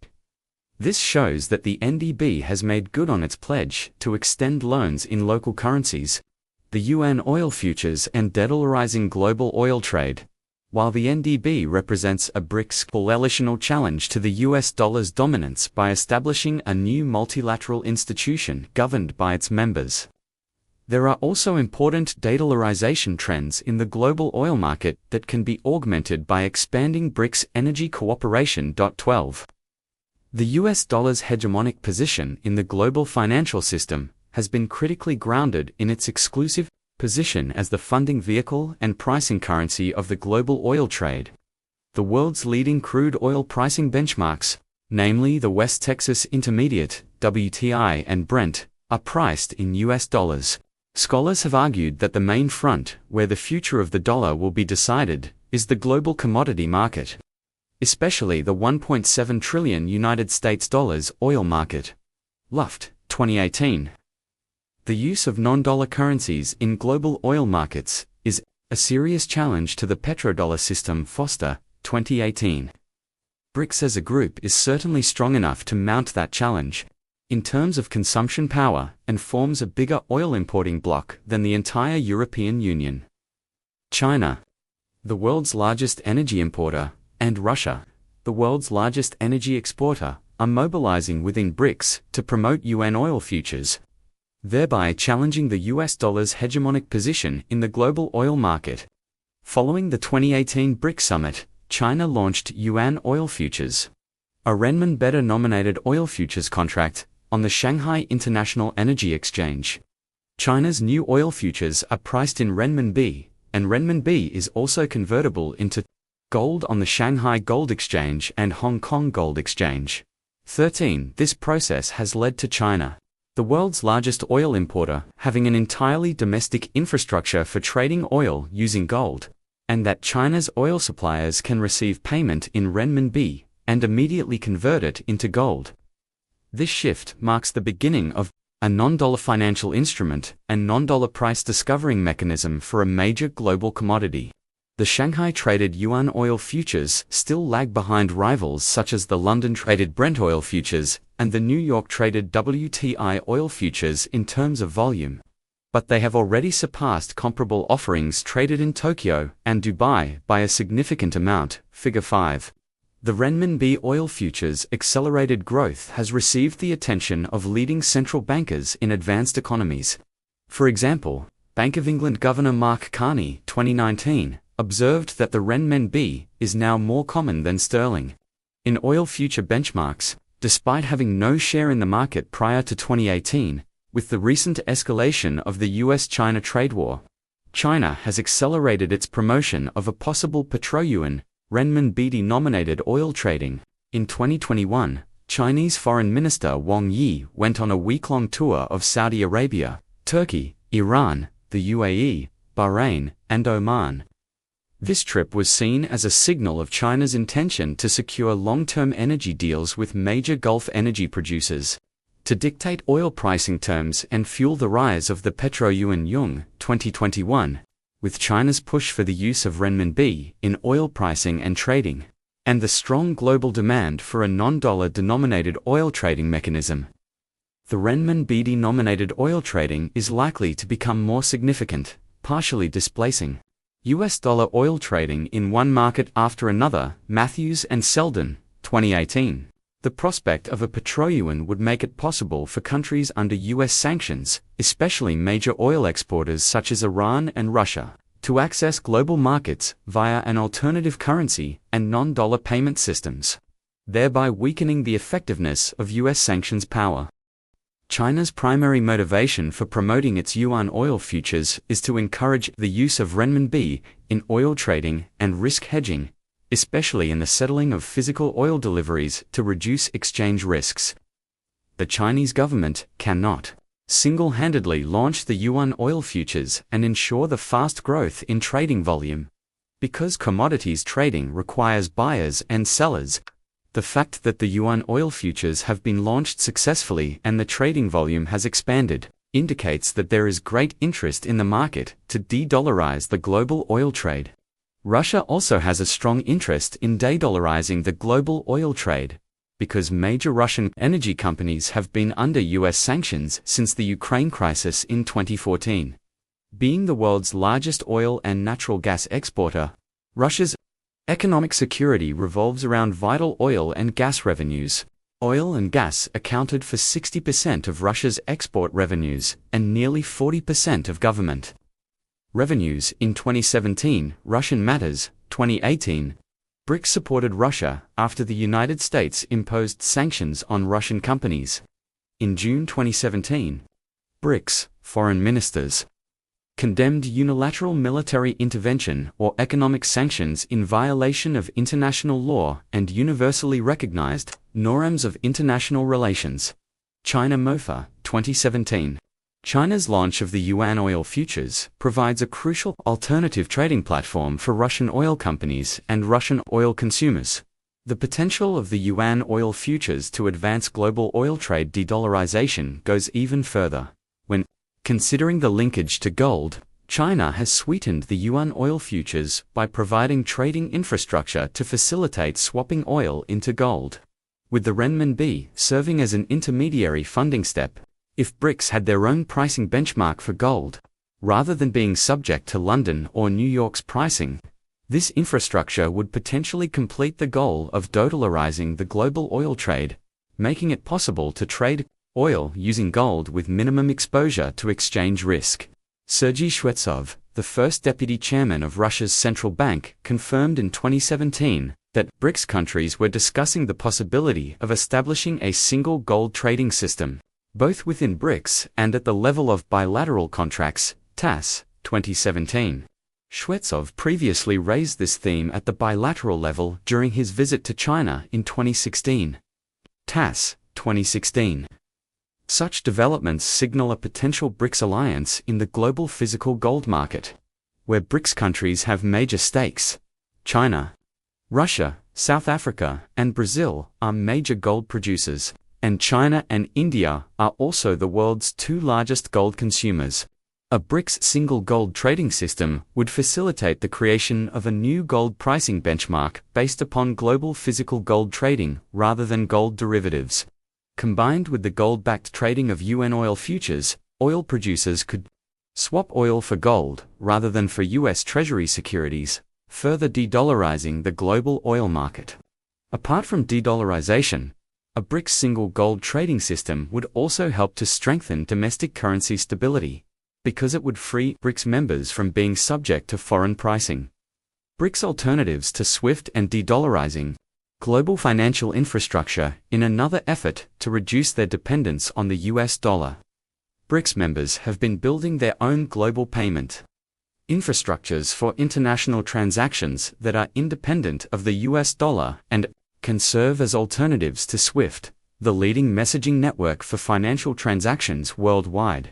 This allows BRICS members, especially those who are often subjects of US sanctions, to create their own rules for international banking and settlement. Moreover, by extending alternative financial infrastructure to other countries and regions, BRICS can create greater buy-in for their own system and increase their financial and political influence through this alternative system. Some BRICS members have independently developed their own cross-border payment mechanisms in recent years. Both Russia and China have launched their national alternatives to the SWIFT global banking network and introduced their systems to broader global markets. China's development of the renminbi cross-border payment system took place in the context of building the BRI's financial infrastructure and renminbi internationalization. The added benefit of promoting broader use of the renminbi was to reduce foreign exchange risk and US sanctions risk for both China and its trading partners that may be under US sanctions, such as Iran or Russia. For Russia, establishing an international ruble payment system was the government's direct response to the heightened threat of Western sanctions since the Ukraine crisis in 2014. China and Russia recently established a direct payment settlement system with each other, with the intention to combine it with payment systems in other BRICS members and BRI countries in Eurasia. Russian officials also revealed that the other BRICS members would support the establishment of a common payment system at the BRICS level. Hamilton, 2019. Reuters, 2019c. BRICS countries, with the exception of South Africa, have developed their own independent national payment systems. Wholesale payment networks paired with a retail bank card network. 14 China and Russia have been leading the development of independent national payment systems, which are analyzed in more detail below, as they might serve as building blocks for a larger BRICS-wide payment system, or even one beyond BRICS in the future. An independent retail bank card network is a set of payment rails that establish protocols and procedures for the execution of retail payments and the exchange of related information among banks for final settlement over wholesale payment networks. An obvious benefit of having an independent retail bank card network, rather than relying upon leading American card network providers such as Visa or MasterCard, is to avoid the fees charged by these service providers. However, more importantly, if a country does not have its own payment rails and relies upon those of Visa or MasterCard, as pre-2014 Russia and pre-2002 China did, and as South Africa currently does, then those payment rails could be unilaterally withdrawn as a part of US sanctions. This withdrawal leaves domestic consumers without the ability to conduct basic retail transactions using bank cards. Connecting these national payment rails to an alternative cross-border payment system would allow the entire life cycle of payments to be carried out while entirely bypassing the US dollar-denominated global system.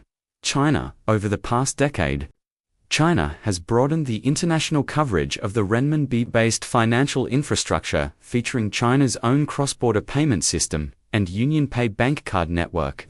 China launched the Cross-Border Interbank Payment System (CIPS) for onshore renminbi clearance and settlement services in 2015. The goal is to promote greater use of the renminbi and support renminbi internationalization. Within 2 years, CIP direct participants in terms of high-value payment reached 28, and its indirect participants reached 574. Covering 85 countries and regions, Xinhua, 2017. By the end of 2020, the number of CIP's direct participants reached a total of 43, and the number of indirect participants reached 1159,867, of which were in Asia, including 522 Chinese mainland indirect participants, minus 147 in Europe, 26 in North America, 20 in Oceania, 17 in South America, and 39 in Africa. CIPS World Service, 2020A. More than 3,000 banks and other financial institutions have conducted actual business through CIP's CIPS World Service. 2020. By the end of 2020, CIPS was processing 135.7 billion RMB, 19.4 billion United States dollars. Daily Reuters, 2020. The annual business volume reached 45.3 trillion RMB in 2020. CIPS World Service. 2020. Despite the global economic slowdown caused by the COVID-19 pandemic, CIPS allows global banks to clear cross-border renminbi transactions onshore directly, instead of through offshore renminbi clearing banks. This empowers CIPS to serve as an alternative messaging system to SWIFT, and thus reduce the risk of exposing transaction information to the United States, thereby mitigating the effect of US sanctions. However, CIPS has not yet departed from SWIFT. It currently uses SWIFT and its standards for cross-border financial messaging to connect with the global system. CIPS also adopted the ISO 2022 International Payments Messaging Standard in order to make it interoperable with other payment systems as well as with correspondent banks around the world. The adoption of the existing cross-border messaging standards serves China's interest in making CIPS a critical piece of financial infrastructure to promote renminbi internationalization. Swift, 2016. Nonetheless, the current close connections between CIPS and SWIFT do not negate the potential of the new infrastructure to break away from the existing US-dominated cross-border payment system, because the adoption of the existing messaging standard fast-tracks the adoption of CIPs by global financial institutions. The more global participants there are in CIPS, the wider its direct communication with foreign financial institutions, and therefore, the larger its potential to operate independently. Moreover, the broader adoption of CIPS will also accelerate the wider use of the renminbi in the international financial system, although the renminbi has not yet become an international currency. UnionPay, China's central bank-approved independent bank card network launched in 2002, has achieved a significant global presence. It has grown to be the largest supplier of bank payment cards, with over 7.5 billion cards issued worldwide, more than Visa and MasterCard combined, UnionPay Media reports, 2019. UnionPay began to expand overseas in 2004 and quickly established a global payment network Liu 2016. By March 2021, the UnionPay acceptance network extended to 180 countries and regions, over half of which also accept UnionPay mobile payments, and more than 150 million UnionPay cards have been issued in 67 countries and regions outside mainland China. UnionPay International, 2021. The globalization of UnionPay promotes the use of renminbi in cross-border settlements via outbound Chinese tourism consumption and international merchandise transactions. UnionPay is widely accepted in all BRICS countries.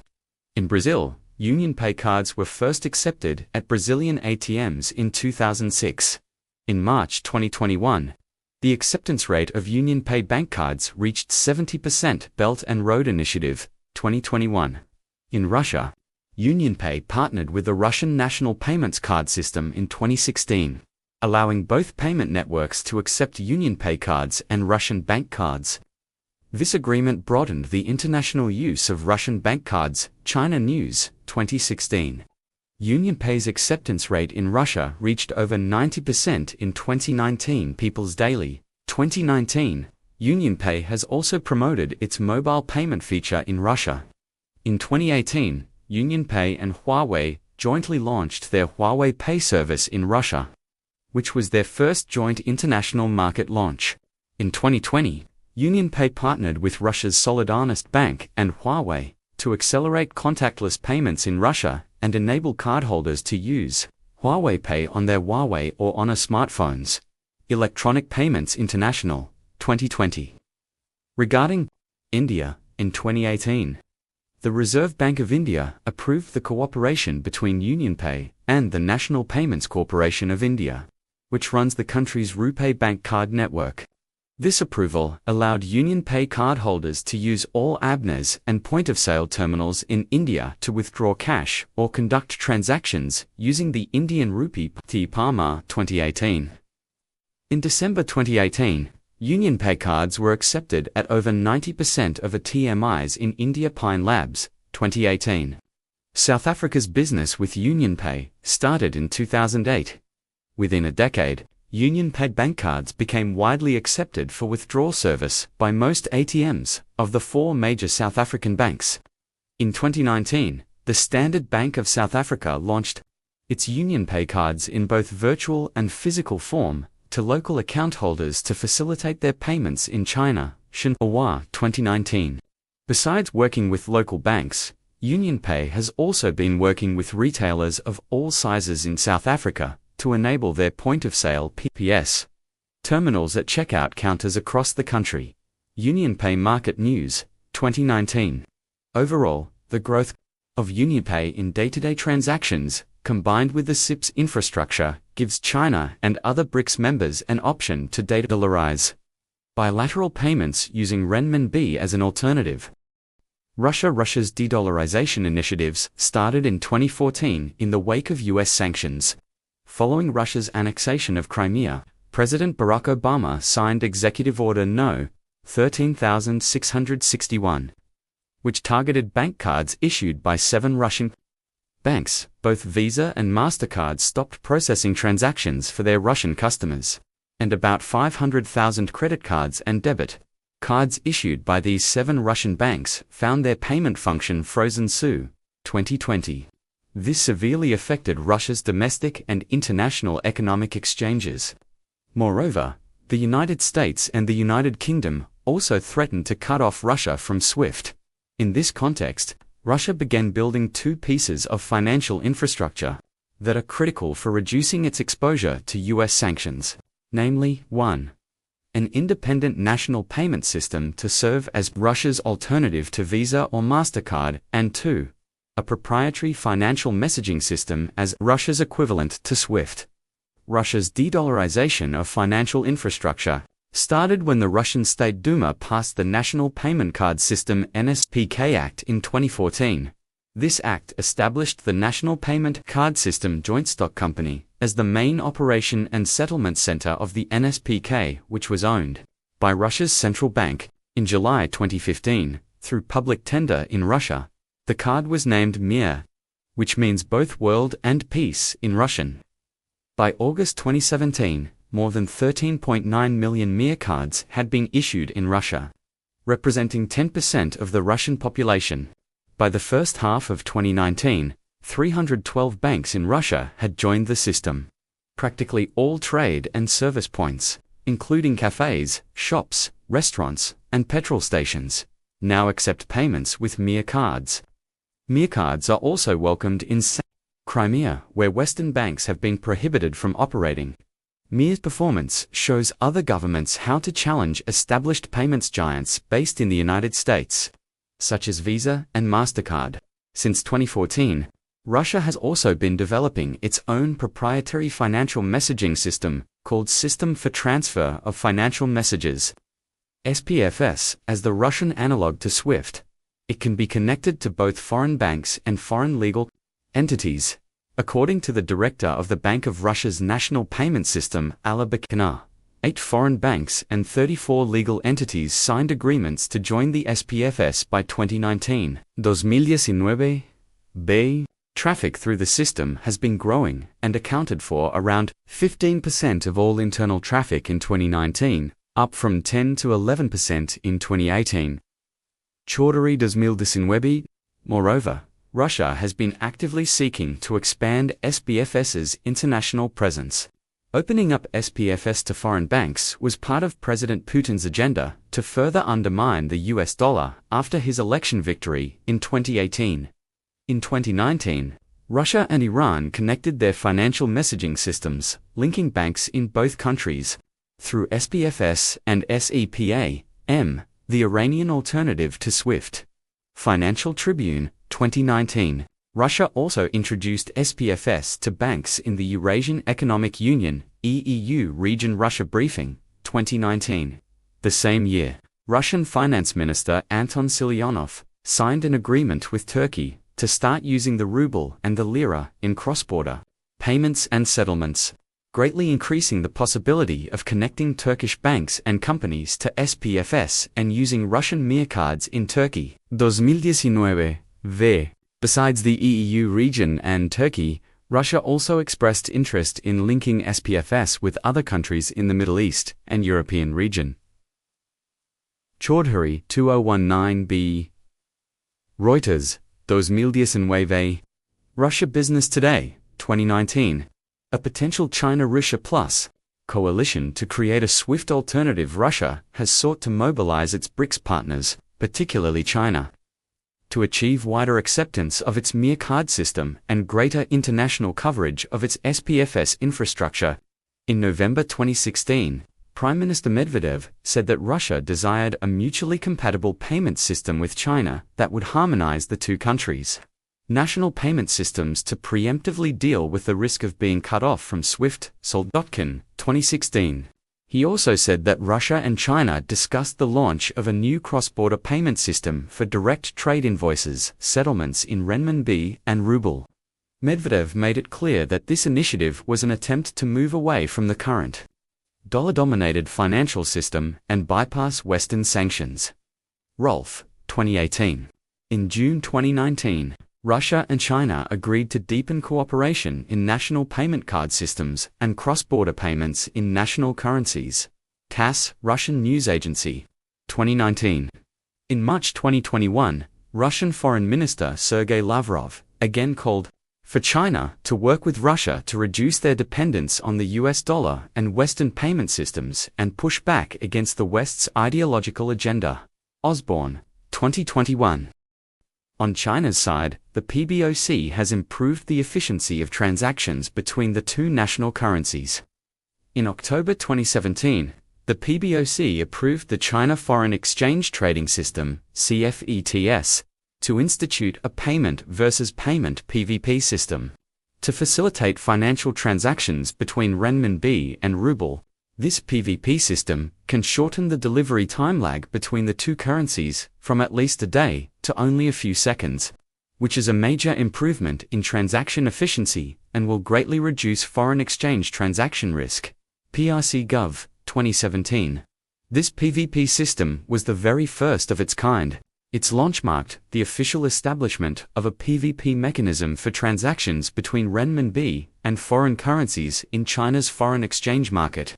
India was reported to have expressed interest in jointly exploring an alternative to SWIFT with Russia and China in order to conduct trade with countries under US sanctions. 2019. While India currently does not have its own domestic financial messaging system, it has plans to link a service that is currently under development with Russia's SPLEFs, which could possibly be linked with China's CIPS. Once this is materialized, this linked system would cover most parts of the world. Hillman, 2020 p5. A common BRICS payment system and BRICS digital currency, a collective and perhaps more ambitious step toward de-dollarization, is the BRICS pay system currently under development. It is a single contactless payment system that connects BRICS national payment systems with an integrated cloud platform for payment. BRICS Pay will not duplicate the national payment systems that are already in place in the member countries. Rather, the system leverages the latest fintech innovations in BRICS countries to integrate BRICS members' individual payment systems. BRICS Pay will link the credit or debit cards of BRICS citizens to online wallets, which will be accessible 24/7 for payment via a mobile application installed on their smartphones. The BRICS Pay system is part of BRICS' collective effort to establish a common system for retail payments and transactions between its members. However, BRICS is willing to expand its scope, and non-BRICS countries will also be able to use the platform. The pilot project kicked off in South Africa in early April 2019. In 2020, the Russian BRICS presidency proposed the idea of a commercial BRICS Pay for BRICS Plus countries for the consideration of the BRICS Business Council, 2020, p. 67.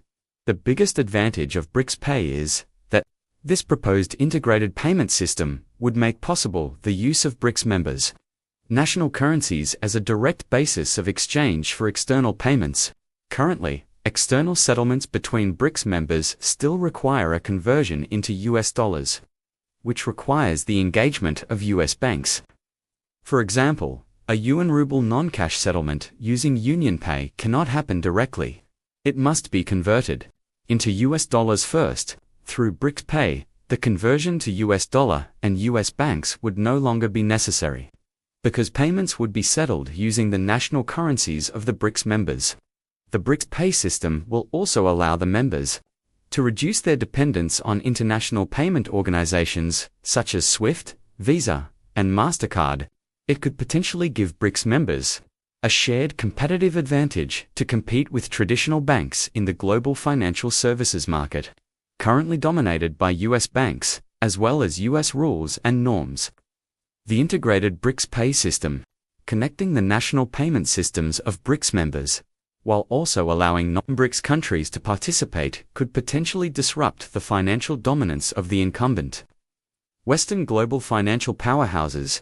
Russia has expressed that the foundation of a new international payment system is a priority for BRICS as a group, which is driven by increasing non-market risks of the global payment infrastructure. Banks AM, 2019. Moscow Times, 2019b. Building a common framework for BRICS Pay is the BRICS attempt toward de-dollarization through the conventional route of promoting local fiat currencies in cross-border settlements. Meanwhile, BRICS has also been exploring an unconventional route toward this end: the use of blockchain technology to build a BRICS digital currency. During the BRICS Xiamen Summit in 2017, the BRICS Finance Committee discussed the possibility of replacing the US dollar with a BRICS cryptocurrency in settlements among members. RT International, 2017. At the 2018 BRICS Summit, BRICS countries' development banks signed an agreement to cooperate on blockchain research and digital economy development, thereby working on frontier technological developments. Together, Venezia-Bank, 2018. They agreed to form a joint research working group, set a research agenda, and carry out research toward identifying potential applications of blockchain technology in the financial sector, particularly in infrastructure financing. Shrevitz, 2018. The 2019 BRICS Summit further prioritized the bloc's cooperation in blockchain and digital economy. 2019. The BRICS Business Council supported the idea of creating a single payment system for settlements between BRICS members. During this summit, as the head of the Russian Direct Investment Fund, Kirill Dmitriev pointed out, an efficiently operating BRICS payment system can facilitate settlements in national currencies and ensure the stability of settlements and investments. Among BRICS, which form more than 20% of the global influx of foreign direct investment, Reuters, 2019 said, a BRICS cryptocurrency could be integrated into the common BRICS payment framework, and it would take the form of a paperless document flow to facilitate transactions. Given that BRICS members have agreed upon blockchain R&D cooperation, it is possible for them to develop this system using blockchain technology. Palmer, 2019, RBC, 2019. Apart from discussing the prospect of a shared BRICS cryptocurrency, BRICS members have been developing their own central bank digital currency, CBDC, that could potentially revolutionize the global currency system. China started its CBDC project in 2014 and revealed its strategic agenda in 2016. People's Bank of China, 2016. Since 2020, China has launched the digital currency electronic payment program in several Chinese cities, including Shenzhen. In 2021, cross-border tests of digital renminbi were conducted in Hong Kong with the Hong Kong Monetary Authority. Since then, there have been discussions regarding the broadening and deepening of the use of digital renminbi. The rollout of digital renminbi payment infrastructure in Hong Kong could increase the speed of cross-border payment and clearing processes while also cutting costs. 15. Some U.S. experts have raised concerns that digital renminbi would present the opportunity to bypass the global bank-based system and allow China to make direct payments to other countries, diminishing the impact of U.S. sanctions. Nelson, 2021. In light of such concerns, Deputy Governor of the PBOC Li Bo responded that China's digital renminbi is aimed at domestic use rather than to replace the US dollar. Bloomberg News, 2021. Other BRICS members have also been exploring their options for CBDC, according to Roberto Campos Neto, president of Brazil's central bank. Brazil may be ready for a CBDC as early as 2022. Nelson, 2020. The Central Bank of Brazil has already done some groundwork and laid critical infrastructure for the issuance of a CBDC. In 2020, it launched its own blockchain platform called PIER, Platform for Information Integration of Regulatory Entities, which allows for the exchange of data between financial regulatory authorities. Central Bank of Brazil, 2020. It also launched a 24/7 instant payment system called PIX to improve the efficiency and competitiveness of the retail payment markets in Brazil. Ayres, Mandel, and Magiva, 2020. It was reported that PIX supports peer-to-peer and business-to-business transactions in 10 seconds or less via mobile phone, internet banking, and Select ATMS, Hague, 2020. Russia has also fast-tracked its national digital currency development. Elvira, governor of Russia's central bank, referred to digital currency as the future for our financial system because it correlates with the development of digital economy. Sheed, 2021.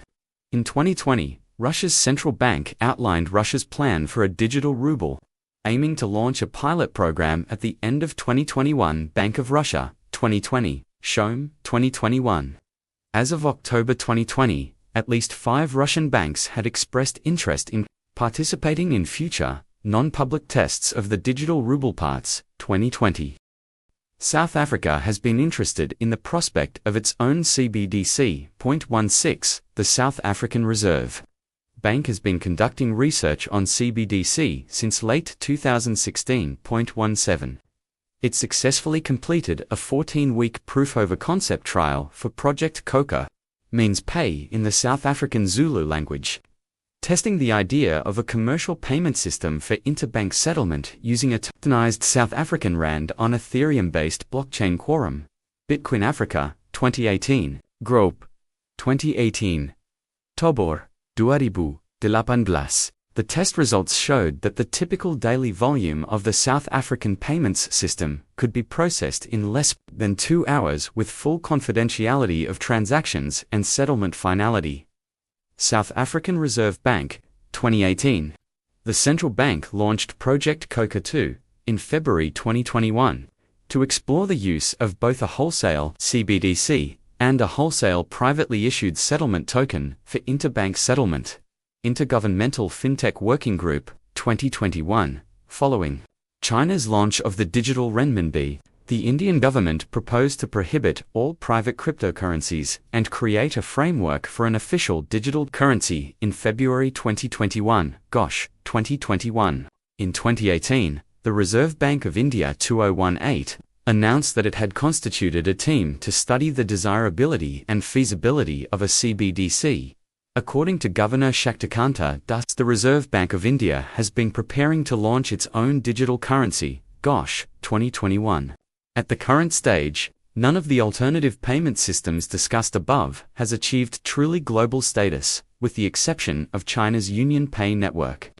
However, the proliferation of these substitutes shows that BRICS members are eager to take defensive measures and build their own versions of financial infrastructures to sanction-proof their international transactions. 4.4 BRICS plus de-dollarization mobilization beyond BRICS. The BRICS countries have leveraged their overlapping memberships in other non-Western multilateral institutions to build wider coalitions around their Goitalone initiatives. Annual BRICS summits have been a convenient platform for such mobilization. For example, EEU and SCO members and observers were invited to the 2015 BRICS summit to gain their support for de-dollarization efforts.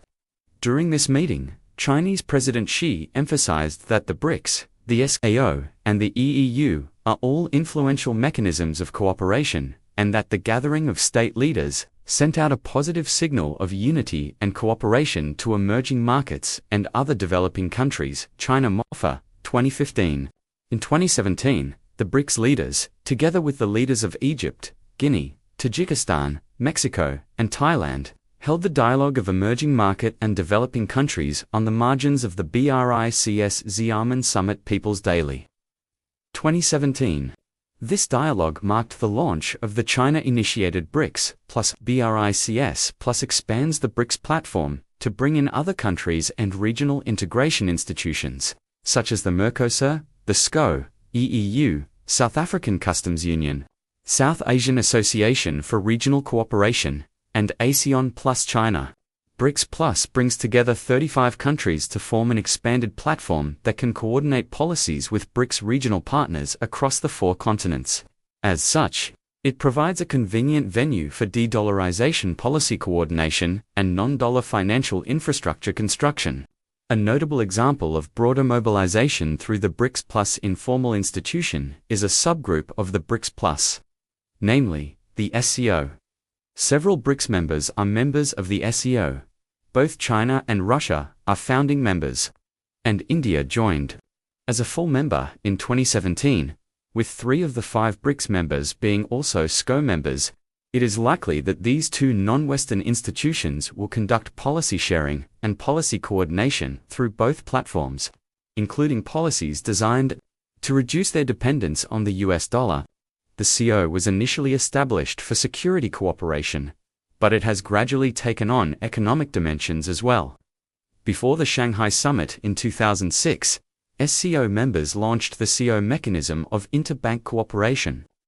During the Shanghai Summit, members also launched the SCO Business Council to facilitate greater economic cooperation within the SCO framework. Shanghai Cooperation Organization, 2006, BRICS has initiated similar efforts, launching the BRICS Interbank Cooperation Mechanism in 2010 and the BRICS Business Council in 2013. In 2020, the SCO announced plans to further enhance financial cooperation and expressed willingness to continue discussions on the establishment of the SCO Development Bank and the SCO Development Fund. The SCO members underscored the importance of joint approaches to the use of national currencies in mutual settlements between interested SCO member states, Xinhua, 2020. The development of SCO financial cooperation initiatives suggests that China, India, and Russia can potentially introduce de-dollarization policies in the SCO and achieve synergies with similar initiatives in BRICS policy platforms. The SCO consideration of launching its own development bank suggests a BRICS-like path, building formal institutions that can promote the use of local currencies in BRICS development, finance, and reduce risks associated with US dollar financing. The convergence in institutional arrangement and mandates between the SCO and BRICS set the foundation for closer economic and financial policy cooperation between them. Such similarities can provide formal channels for further policy coordination between these 2 developing country coalitions on issues such as expanding the scale and scope of bilateral currency swaps, promoting the use of local currencies in cross-border trade and investment, and eventually reducing the country's dependence on the US dollar. In fact, closer alignment between BRICS and SCO toward de-dollarization has already been taking place. SCO Secretary-General Vladimir Norov recently confirmed that the SCO members have been working on a gradual transition to mutual settlements in national currencies, with representatives of the SCO Interbank Consortium already engaged in this activity. He also raised the need for the SCO to establish partnerships with the AIIB, the NDB, and the Silk Road Fund to fully unlock the investment potential of the SCO, TAS, 2021. In 2020, SCO finance ministers agreed to send recommendations to finalize a roadmap to promote bilateral trade and investments and issue bonds using local currencies.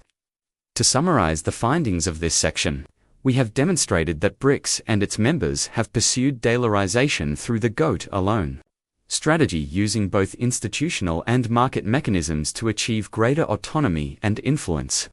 The specific examples of the NDB and development finance de-dollarization, BRICS commitments to develop a BRICS alternative to SWIFT, and the members' joint vision for a BRICS digital currency suggest that BRICS has demonstrated a high level of coalitional strength in executing high-effectiveness de-dollarization initiatives.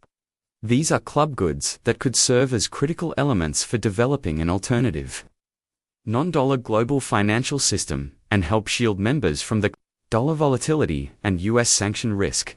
Moreover, there are also powerful sub-coalitional dynamics at play. De-dollarization initiatives at the sub-BRICS level have been most active, with Russia and China being the 2 pivotal states leading these get-alone initiatives. A de-dollarization mini-coalition is emerging, with the potential for broader participation by other countries under US sanctions, such as Iran. Deteriorating US-China relations will very likely drive China to move closer to Russia and double down on de-dollarization in the future.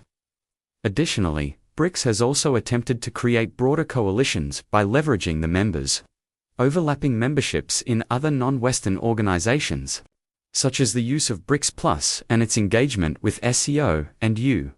Although such broader mobilization has not yet yielded significant tangible results and has not led to any broader de-dollarization public goods, BRICS has certainly demonstrated its leadership as the rulemaker and agenda setter for promoting the use of local currencies in international trade and finance, compatible with the goal to achieve higher international influence. Currently, predominantly Russia and China's standalone de-dollarization initiatives are unlikely to liberate the BRICS members from the dollar-based global financial system anytime soon because of three major constraints. First, the limited capacity of the NDB means BRICS cannot achieve full de-dollarization in international borrowing for development finance. All BRICS members have been strongly in favor of promoting local currency development financing through the NDB.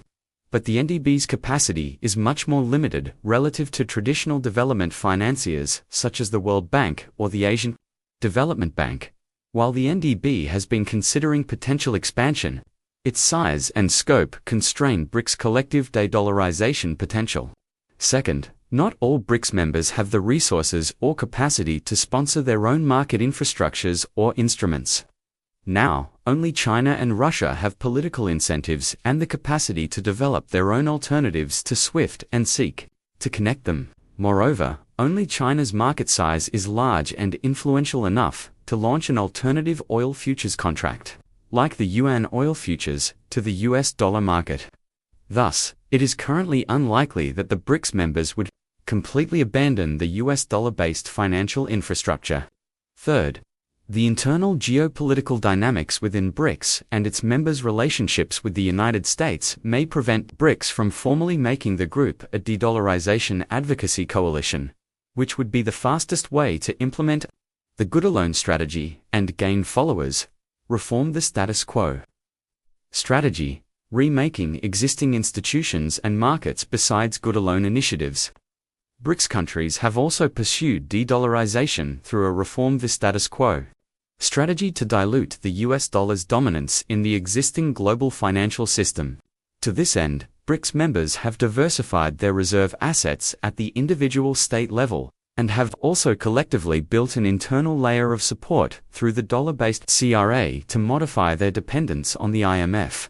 BRICS also jointly negotiated the reform of the IMF SDR. BRICS stock exchanges have also formed an alliance that has been reshaping global equity markets.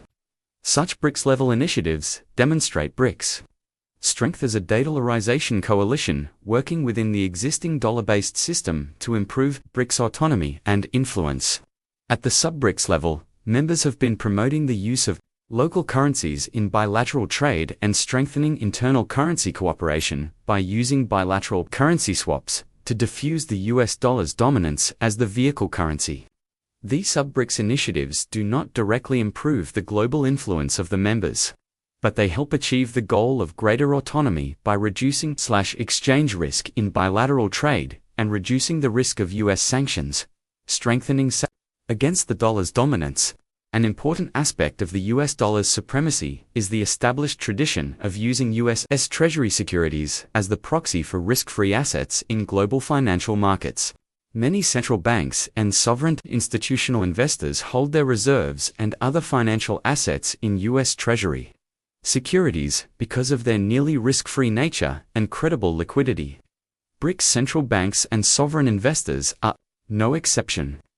Having a concentrated portfolio of US Treasury securities has not only increased the opportunity costs for the BRICS members in times of a weakening US dollar, but it has also increased their geopolitical vulnerability to US sanctions.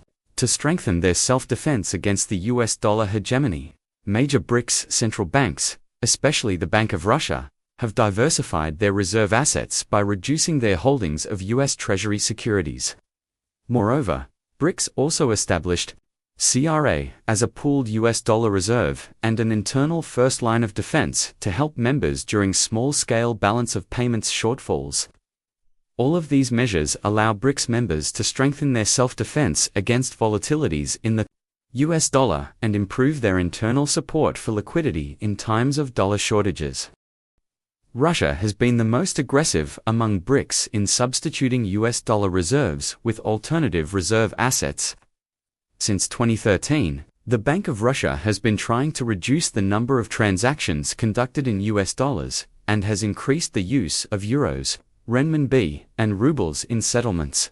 In April 2018, following a new round of stringent US sanctions on Russia, the bank changed the structure of its reserve assets, reducing the dollar's share in favor of the yuan and the euro. It also expedited the withdrawal of its reserves out of US Treasury bonds. US Treasury International Capital Tick data showed that Russian holdings of Treasury securities declined by 84% between March and May 2018, falling from $96.1 billion United States dollars to $14.9 billion United States dollars in just 2 months. Figure 6. In early 2019, the Bank of Russia revealed that it reduced US dollar holdings by $101 billion United States dollars, over half of its existing US dollar assets. For comparison, in February 2013, before Russia's annexation of Crimea, Russian investments in US Treasury bonds stood at $164.3 billion United States dollars. After the Biden administration imposed new sanctions on Russia for cyber attacks and election interference. In April 2021, Russia accelerated the pace of de-dollarizing its reserve assets, Messias and Turok, 2021. Russia decided to completely remove dollar assets from its National Wealth Fund, NWF, whose portfolio forms part of Russia's currency and gold reserves and had a value of $186 billion United States dollars by the end of May 2021. Kazan, 2021. Sheed, 2021. Renminbi was one of the biggest beneficiaries of the de-dollarization of Russian reserves. In early 2019, Russia's central bank invested $44 billion United States dollars into renminbi, increasing its share in Russia's foreign exchange reserves from 5% to 15%. Symes, 2020.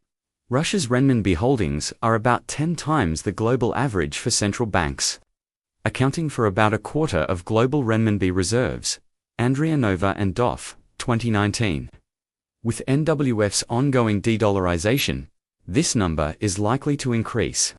In 2021, the Kremlin allowed Russia's sovereign wealth fund to invest in renminbi and Chinese state bonds. Russia's aggressive de-dollarization policies are conducive to strengthening a potential Russia-China partnership for de-dollarization.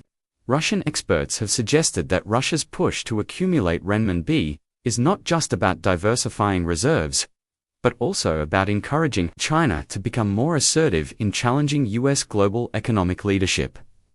Symes, 2020.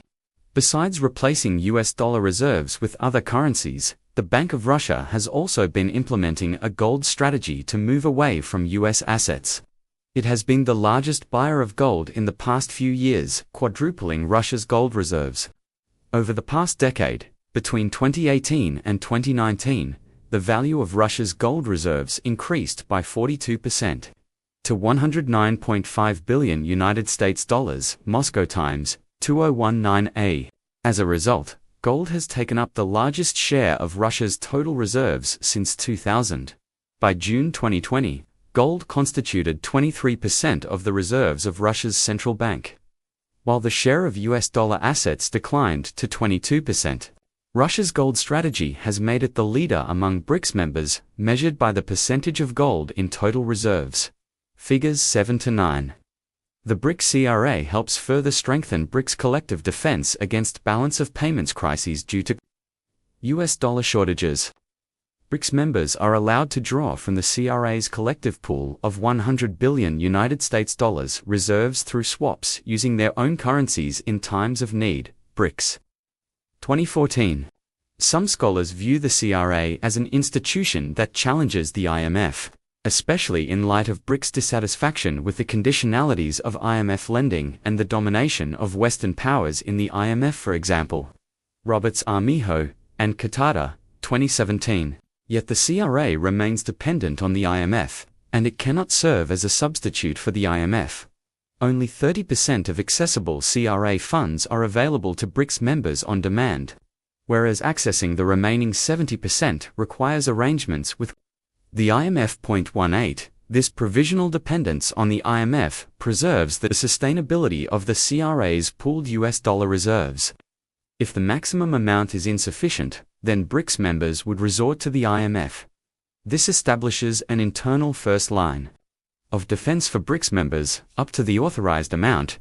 Thus, the CRA modifies BRICS' dependence on IMF's rescuing mechanisms by adding an additional layer of defense and acts within and conditional upon the existing dollar-based system, while strengthening BRICS' self-defense against the US dollar shortage. Reforming the global reserve currency structure. The BRICS members have collectively attempted to disrupt the US dollar's dominant position in the current global reserve currency structure through promoting the reform of the IMF's SDR and supporting the renminbi's inclusion into the SDR basket. These initiatives are part of the BRICS' broader efforts to reform the existing multilateral international financial institutions. Chinese officials had expressed China's interest in restructuring the global reserve's currency structure and advocated for giving the SDR a greater role several months before the first BRICS summit. In March 2009, the PBOC governor, Zhou Xiaoxuan, called for making the SDR into a super-sovereign reserve currency. Zhou 2009. Later, the United Nations unechoed Zhou's idea and proposed establishing a new global reserve system based on the IMF's SDR, the UN proposal stated. Global imbalances, which played an important role in this crisis, can only be addressed if there is a better way of dealing with international economic risks facing countries than the current system of accumulating international reserves. To resolve this problem, a new global reserve system, what may be viewed as a greatly expanded SDR with regular or cyclically adjusted Russia, showed its support for this proposal within a week and stated that Russia and China have similar positions on the reform of the international financial system. Xinhua, 2009. In June 2009, days before the BRICS summit, President Dmitry Medvedev expressed Russia's dissatisfaction with the existing reserve currency structure and called upon the IMF to expand the SDR basket to include the renminbi, commodity currencies, such as the ruble, and gold, to create a supranational reserve currency for international settlements. Dumanbi, 2009. Wang, 2009. Russia raised this issue again during the first BRICS summit, Bryansky, 2009, and revealed its plan to reduce the share of U.S. Treasury bills in its $400 billion United States dollars reserves.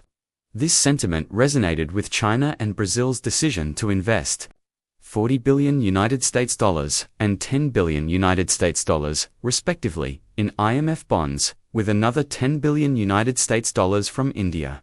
Kelly, 2009. Stunkel, 2014. In this context, the issue of reforming the global reserve currency structure has become an important issue for BRICS, and members have shown their collective commitment to diversifying their reserves away from being overly concentrated in US dollar assets. The 2011 BRICS summit highlighted BRICS members' shared interests in reforming the existing reserve currency structure. BRICS leaders declared that they support the reform and improvement of the international monetary system, with a broad-based international reserve currency system providing stability and certainty, and welcome the current discussion about the role of the SDR in the existing international monetary system, including the composition of SDR basket of currencies, BRICS, 2011. During the 2013 BRICS summit, BRICS members reiterated their commitment to reforming and diversifying the global monetary structure. Using almost the same language that they used in 2011, BRICS, 2013, BRICS members also jointly expressed their support for the inclusion of renminbi into the SDR basket in October 2016 in their Goa Declaration, BRICS, 2016. BRICS' efforts to reform the existing system have thus far led to limited success. BRICS' combined voting rights at the World Bank and IMF and BRICS' total SDR quota are all below 15% of total Table 5. These numbers are still misaligned with BRICS' collective economic power, which represents close to a quarter of global GDP. This limited success indicates the mounting difficulty facing BRICS members to further advance their voice and representation in the existing global system, If reforming the system from the inside becomes unlikely, BRICS may resort to good-alone strategies. Diffusing the dollar's dominance as the vehicle currency in trade. BRICS members are keen to promote the use of their national currencies in trade settlements, and they have discussed this issue at BRICS summits for nearly 2 decades. See Section 3. High-level agreements on trade de-dollarization, as expressed in BRICS joint statements, have materialized through bilateral agreements among the members. For example, in June 2009, China and Russia reached an agreement to move toward settling bilateral trade in local currencies, Vorobyeva, 2009. A few days later, China and Brazil also announced an initial understanding to gradually eliminate the US dollar in their bilateral trade, which was estimated to be $40 billion at that time, Merca Press, 2009. During the 2013 BRICS summit, India's Commerce and Industry Minister, Anand Sharma, discussed his proposal to settle bilateral payments in local currencies with his South African counterpart, Rob Davies de Lasha, 2013. In 2015, South Africa's Investec Bank and the China Export-Import Bank acted on this proposal and signed a strategic cooperation agreement, which included the use of renminbi as a settlement currency in trade. In June 2016, the PBOC added the South African rand, allowing for direct trading on the Chinese interbank market. EIU, Viewswire, 2016. To further promote the use of local currencies in bilateral trade, the BRICS members augmented their agreements through a series of bilateral currency swaps, especially between China and other BRICS members. In 2013, the new China-Brazil bilateral swap agreement allowed them to trade in local currencies in the equivalent of up to $30 billion per year, which accounted for half of the bilateral trade between the two countries in 2012. Lopes and Flack, 2013. In 2014, Russia and China signed a 3-year currency swap deal worth 150 billion RMB, $24.5 billion. Reuters, 2014. This was extended for another 3 years in 2017, Symes, 2020. In 2015, South Africa and China signed a 3-year bilateral swap agreement worth 57 billion rand, $4.75 billion. Reuters, 2015. Apart from this 2015 agreement, BRICS bilateral currency swaps have mostly been in renminbi. This is unsurprising, given that renminbi is the most internationalized of all BRICS national currencies. BRICS efforts toward in international trade have progressed, especially in bilateral trade. Between 2013 and 2019, the use of local currency in India-Russia bilateral trade increased from 6% to 30%. Chaudhuri and Pubi, 2019. According to Andriy Denisov, the Russian ambassador to China, about 25% of bilateral trade between Russia and China was settled using local currencies in 2020, which was about a 9-fold growth over less than 7 years. In comparison, the use of local currencies in their bilateral trade was about 2 to 3% during 2013 and 2014, China Mofcom, 2021. The use of renminbi in trade in South Africa grew 65% in 2016. Denise, 2016. The bilateral currency swaps also proved useful for circumventing US sanctions. Under stringent sanctions in 2014, the bilateral currency swap between Russian and Chinese central banks enabled Russia to circumvent Western isolation and fostered a de-dollarization dynamic between China and Russia and TNADES 2017. Between October 2015 and March 2016, Russia used these swap lines multiple times to support bilateral trade and direct investment between Russia and China. McDowell, 2019. At the BRICS country level, Russia has achieved the greatest reduction in the use of the US dollar in its trade since 2013. Russia's trade de-dollarization hit a milestone. By the fourth quarter of 2020, when the share of its exports sold in US dollars fell below 50%. For the first time, however, the decline of the US dollar was not replaced by the ruble, but rather picked up by the euro. The share of euro used in Russia's export transactions increased to 36.1%.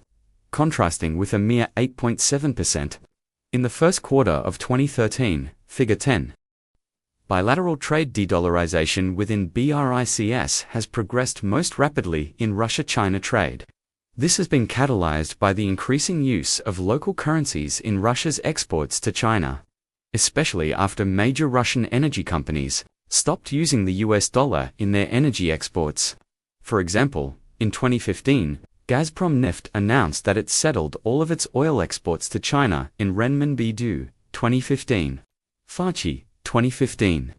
The rise of the euro in Russia-China trade also accelerated in 2019, when Russia's top crude oil producer, Rosneft, switched all export contracts to euros from US dollars to protect itself from intensifying US sanctions. And Ostroshuskaya, 2019.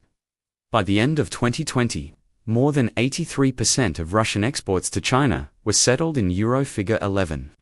The euro has now replaced the US dollar and has become the primary vehicle currency in Russia-China trade. As their relations with the United States have both worsened in recent years, Russia and China have moved closer to jointly de-dollarized bilateral trade and promoting the use of local currencies in trade settlements. In 2018, President Putin announced that the Russian and Chinese sides confirmed their interest in using national currencies more actively in reciprocal payments. Deutsch, 2018. In 2019, following his meeting with President Xi, Putin confirmed that Russia and China intend to develop the practice of settlements in national currencies. RT International, 2019. Meanwhile, Russia and China signed a joint declaration announcing the elevation of their bilateral relationship to the level of comprehensive strategic partnership of coordination for a new era. PRC Gov. 2019. This upgrade in their relationship enables China and Russia to ramp up their collective efforts to reduce dependence on the US dollar. Concurrent with this upgrade in bilateral relations, Russian Finance Minister Anton Silyanov and the PBOC Governor, Yagang, signed a treaty that agreed to use national currencies in bilateral trade and boost cross-currency settlements up to 50%. Sputnik News, 2019. RT International. 2019. These developments suggest that Russia and China are moving closer to forming a de-dollarization hub, as both of their relationships with the United States have deteriorated, disrupting the dollar's dominance in global equity markets. The BRICS Stock Exchanges Alliance is an interesting case of a BRICS coalition initiated by the market and mobilized through the market within the existing global financial system.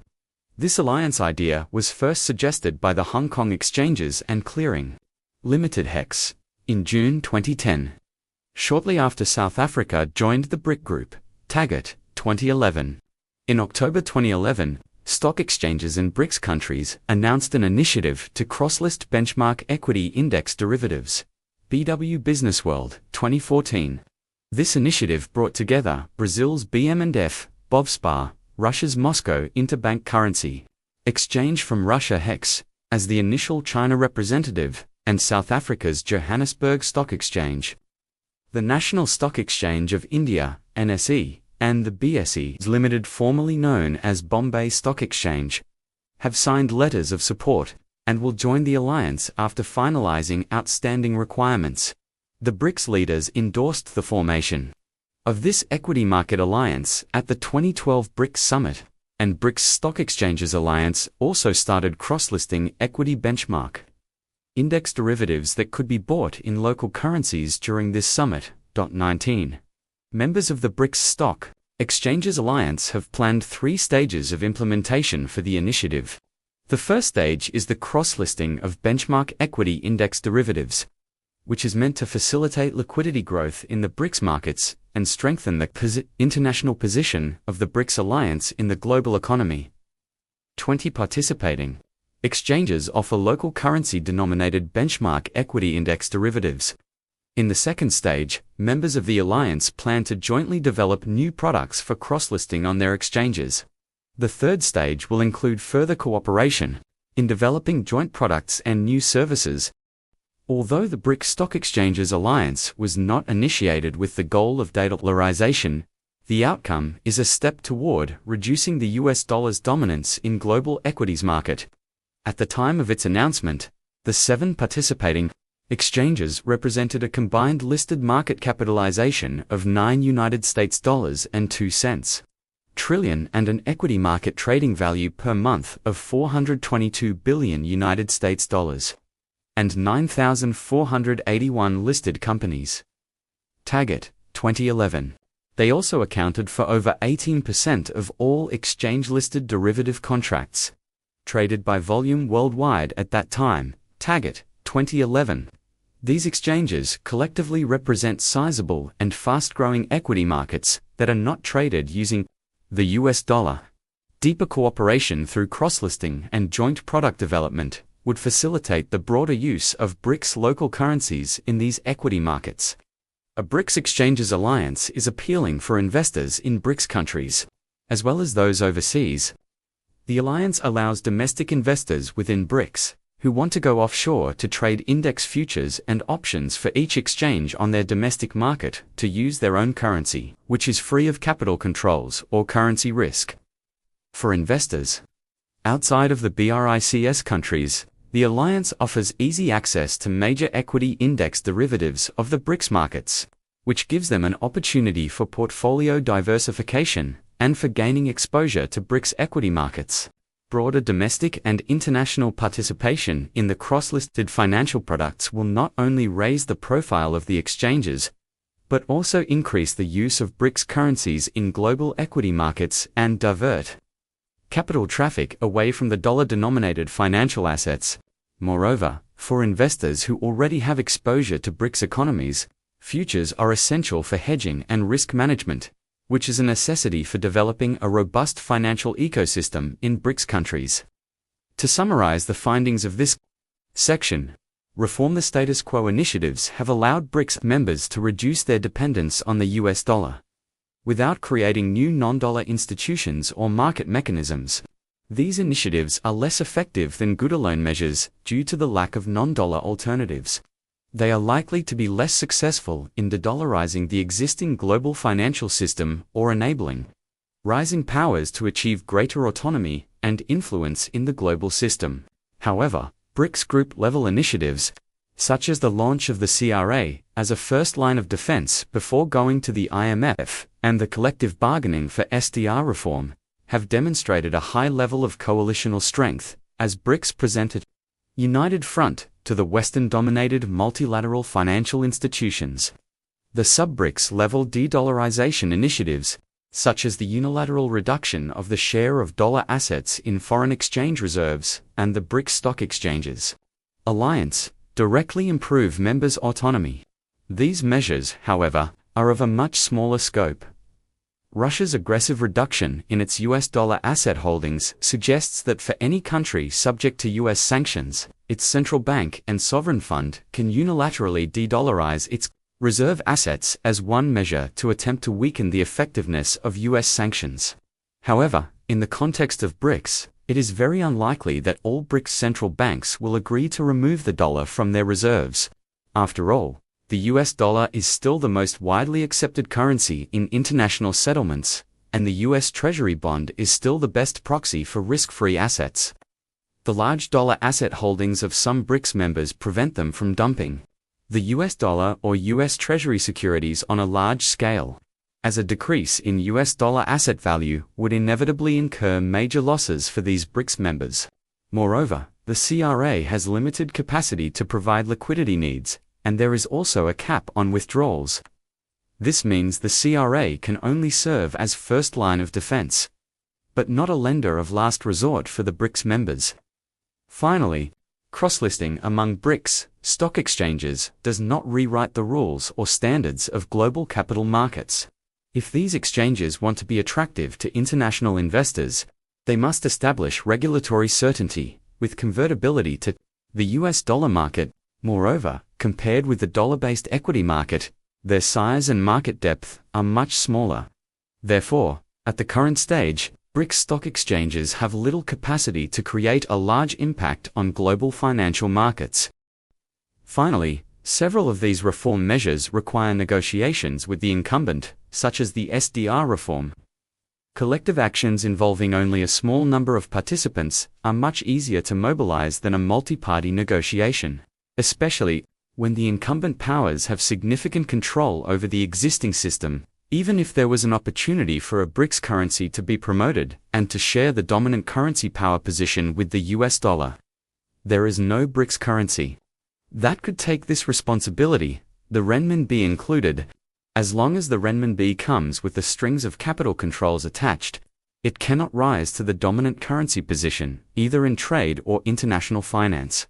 Conclusion and implications for future research. This study has conceptualized coalitional de-dollarization and provided the first systematic analysis of the evolution of BRICS as a de-dollarization coalition.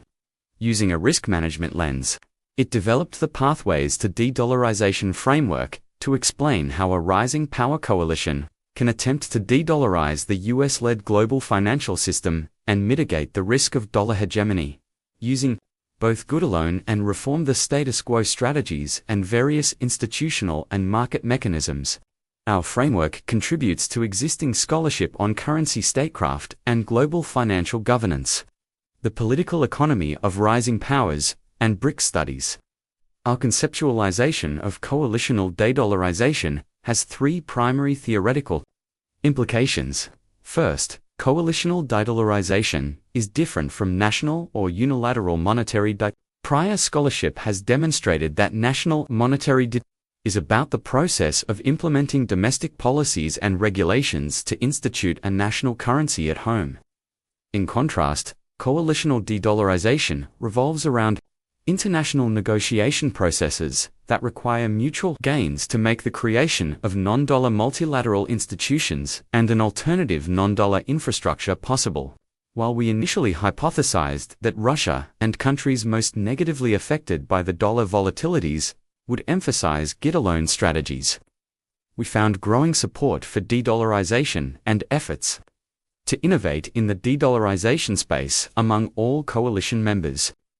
We found that BRICS members do not have to prioritize de-dollarization for strategic reasons, for example, avoiding sanctions, to use multiple de-dollarization pathways. Instead, their heterogeneous interests in the de-dollarization space allow them to jointly create value and trade across issues. Second, our systematic examination of BRICS coalitional de-dollarization initiatives speaks to the growing convergence among BRICS and the deepening of BRICS economic cooperation. Despite the recent military conflict between India and China, the dynamic within BRICS demonstrates that dollarization is advocated by pivotal states, explicitly counter-hegemonic Russia and diversification-focused China that attempt to mobilize followers in order to create a broader, non-dollar-based sphere of influence. The challenge to the US dollar does not only come from US strategic adversaries or competitors, but also from US allies and partners among BRICS, who have economic incentives to reduce the dollar's dominance and hedge against exchange risk. Bypassing sanctions and geopolitical reasons prompt pivotal states to lead de-dollarization initiatives. But it is the shared economic incentives to reduce currency risk that sustain the de-dollarization coalition in the long term.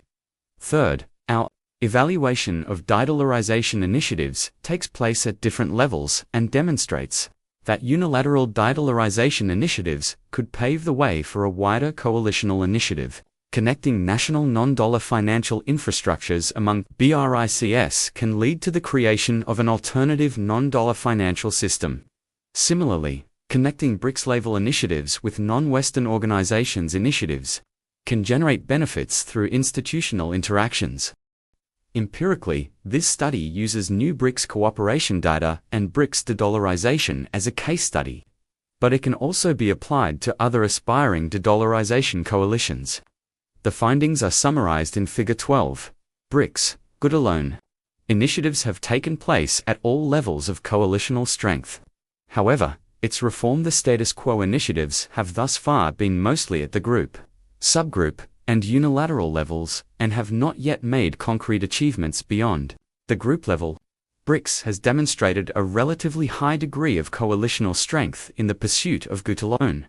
Initiatives as evidenced in the use of the NDB for development, finance de-dollarization, the members' commitment to a prospective BRICS alternative to SWIFT, its joint planning for a BRICS digital currency, and the broader BRICS plus outreach efforts.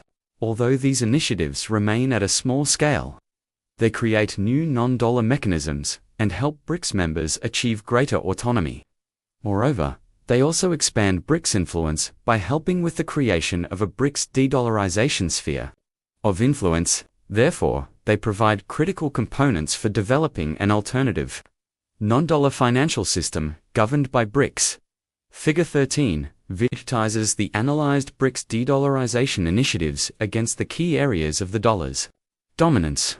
Our analysis finds that although Russia has been the most outspoken and the most active in pursuit of de-dollarization, China has the most capacity and presents the most credible challenge to the dollar hegemony among the BRICS members.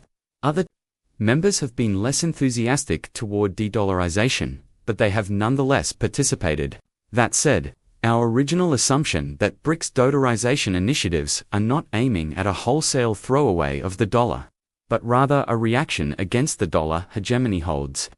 We have illustrated the alternative financial infrastructure that enables BRICS members such as Russia to signal immunity to US sanctions and access global markets via a non-dollar financial system. While Russia may be a unique strategic adversary, its behavior reminds one of former US Treasury Secretary Jack Lew's warning in 2016 that the more we condition the use of the dollar and our financial system on adherence to US foreign policy, the more the risk of migration to other currencies and other financial systems in the medium term grows. Lew 2016. We demonstrate that the risk of global finance migrating to an alternative financial system is real, while the immediate consequence of this shift is the decline in the US ability to use sanctions against its strategic adversaries such as Russia. The long-term challenges are immense, as sanction power is a critical tool that strengthens US leadership without the use of military force. Furthermore, it raises questions about US's ability to advance its political and economic values in the global system and preserve a soft power edge. To be sure, the US dollar is still the dominant currency in nearly every aspect of the current global financial system, and it is unlikely that another currency will replace the dollar anytime soon. However, history reminds us that the US dollar's dominant status should not be assumed to last forever. De-dollarization is a secular trend that involves the accumulation of many incremental policy initiatives targeted at encouraging settlements. The process of de-dollarization is unlikely to be punctuated by sweeping policies as part of a grand de-dollarization strategy that marks a recognizable inflection point in the fall of the US dollar hegemony. Our analysis suggests that the use of new financial technologies, for example, blockchain, digital currencies, and cloud-based financial infrastructure, can propel the formation of a revisionist de-dollarization coalition and strengthen the credibility of collective mobilization. Such a coalition could lead to the creation of new market instruments and infrastructure that exclude the incumbent power, serve as global public goods with a broader buy-in, and divert global financial traffic away from the incumbent system. A future retrospective on the long-run process of de-dollarization might demonstrate that the BRICS coalition played a significant role in establishing an alternative non-dollar system that precipitated broader global de-dollarization. Our analysis suggests three promising areas for future research. First, we propose examining non-BRICS individual or coalitional contenders to the US dollar hegemony and how they interact with or complement BRICS. We addressed BRICS plus mobilization, but greater attention must be paid to the dynamic of leader-follower relationships, particularly the Russia-China partnership in this space and the diffusion of their policies. Second, future research should explore how US allies, for example, the EU, cooperates with US adversaries, for example, Russia and Iran, on de-dollarization initiatives and related impacts on the United States. The EU has been developing alternatives to the dollar-based payment system and financial infrastructure. When the Trump administration reimposed sanctions on Iran in 2019, The EU not only developed its own mechanism to enable payments for Iranian oil, but also partnered with Russia on cross-border payment infrastructure. Russia's removal of the US dollar in recent years has also led to its accumulation of euro reserves. Third, it is critical to study broader mobilization away from the US dollar that takes place in the digital space. Considering the role of both state and non-state actors, we discussed BRICS Pay, a shared BRICS digital currency, BRICS. Alternatives to SWIFT and individual BRICS central bank digital currency development. However, the fintech sector is evolving rapidly, and it is linked to many other issue areas, such as cross-border payments, e-commerce, and financial security in cyberspace. Thus, examining the potential role of cryptocurrencies, sponsored by private actors in de-dollarization, is crucial. Certain BRICS members, such as China, are leading in this space and seek to become the new global agenda setters and normakers. While this element began to explore this challenge, further investigation of whether the United States can set global digital finance standards and maintain its global leadership in the digital era is an important direction for future research. Subscribe us for more audiobooks and comment below if you want any special audiobook. Thank you.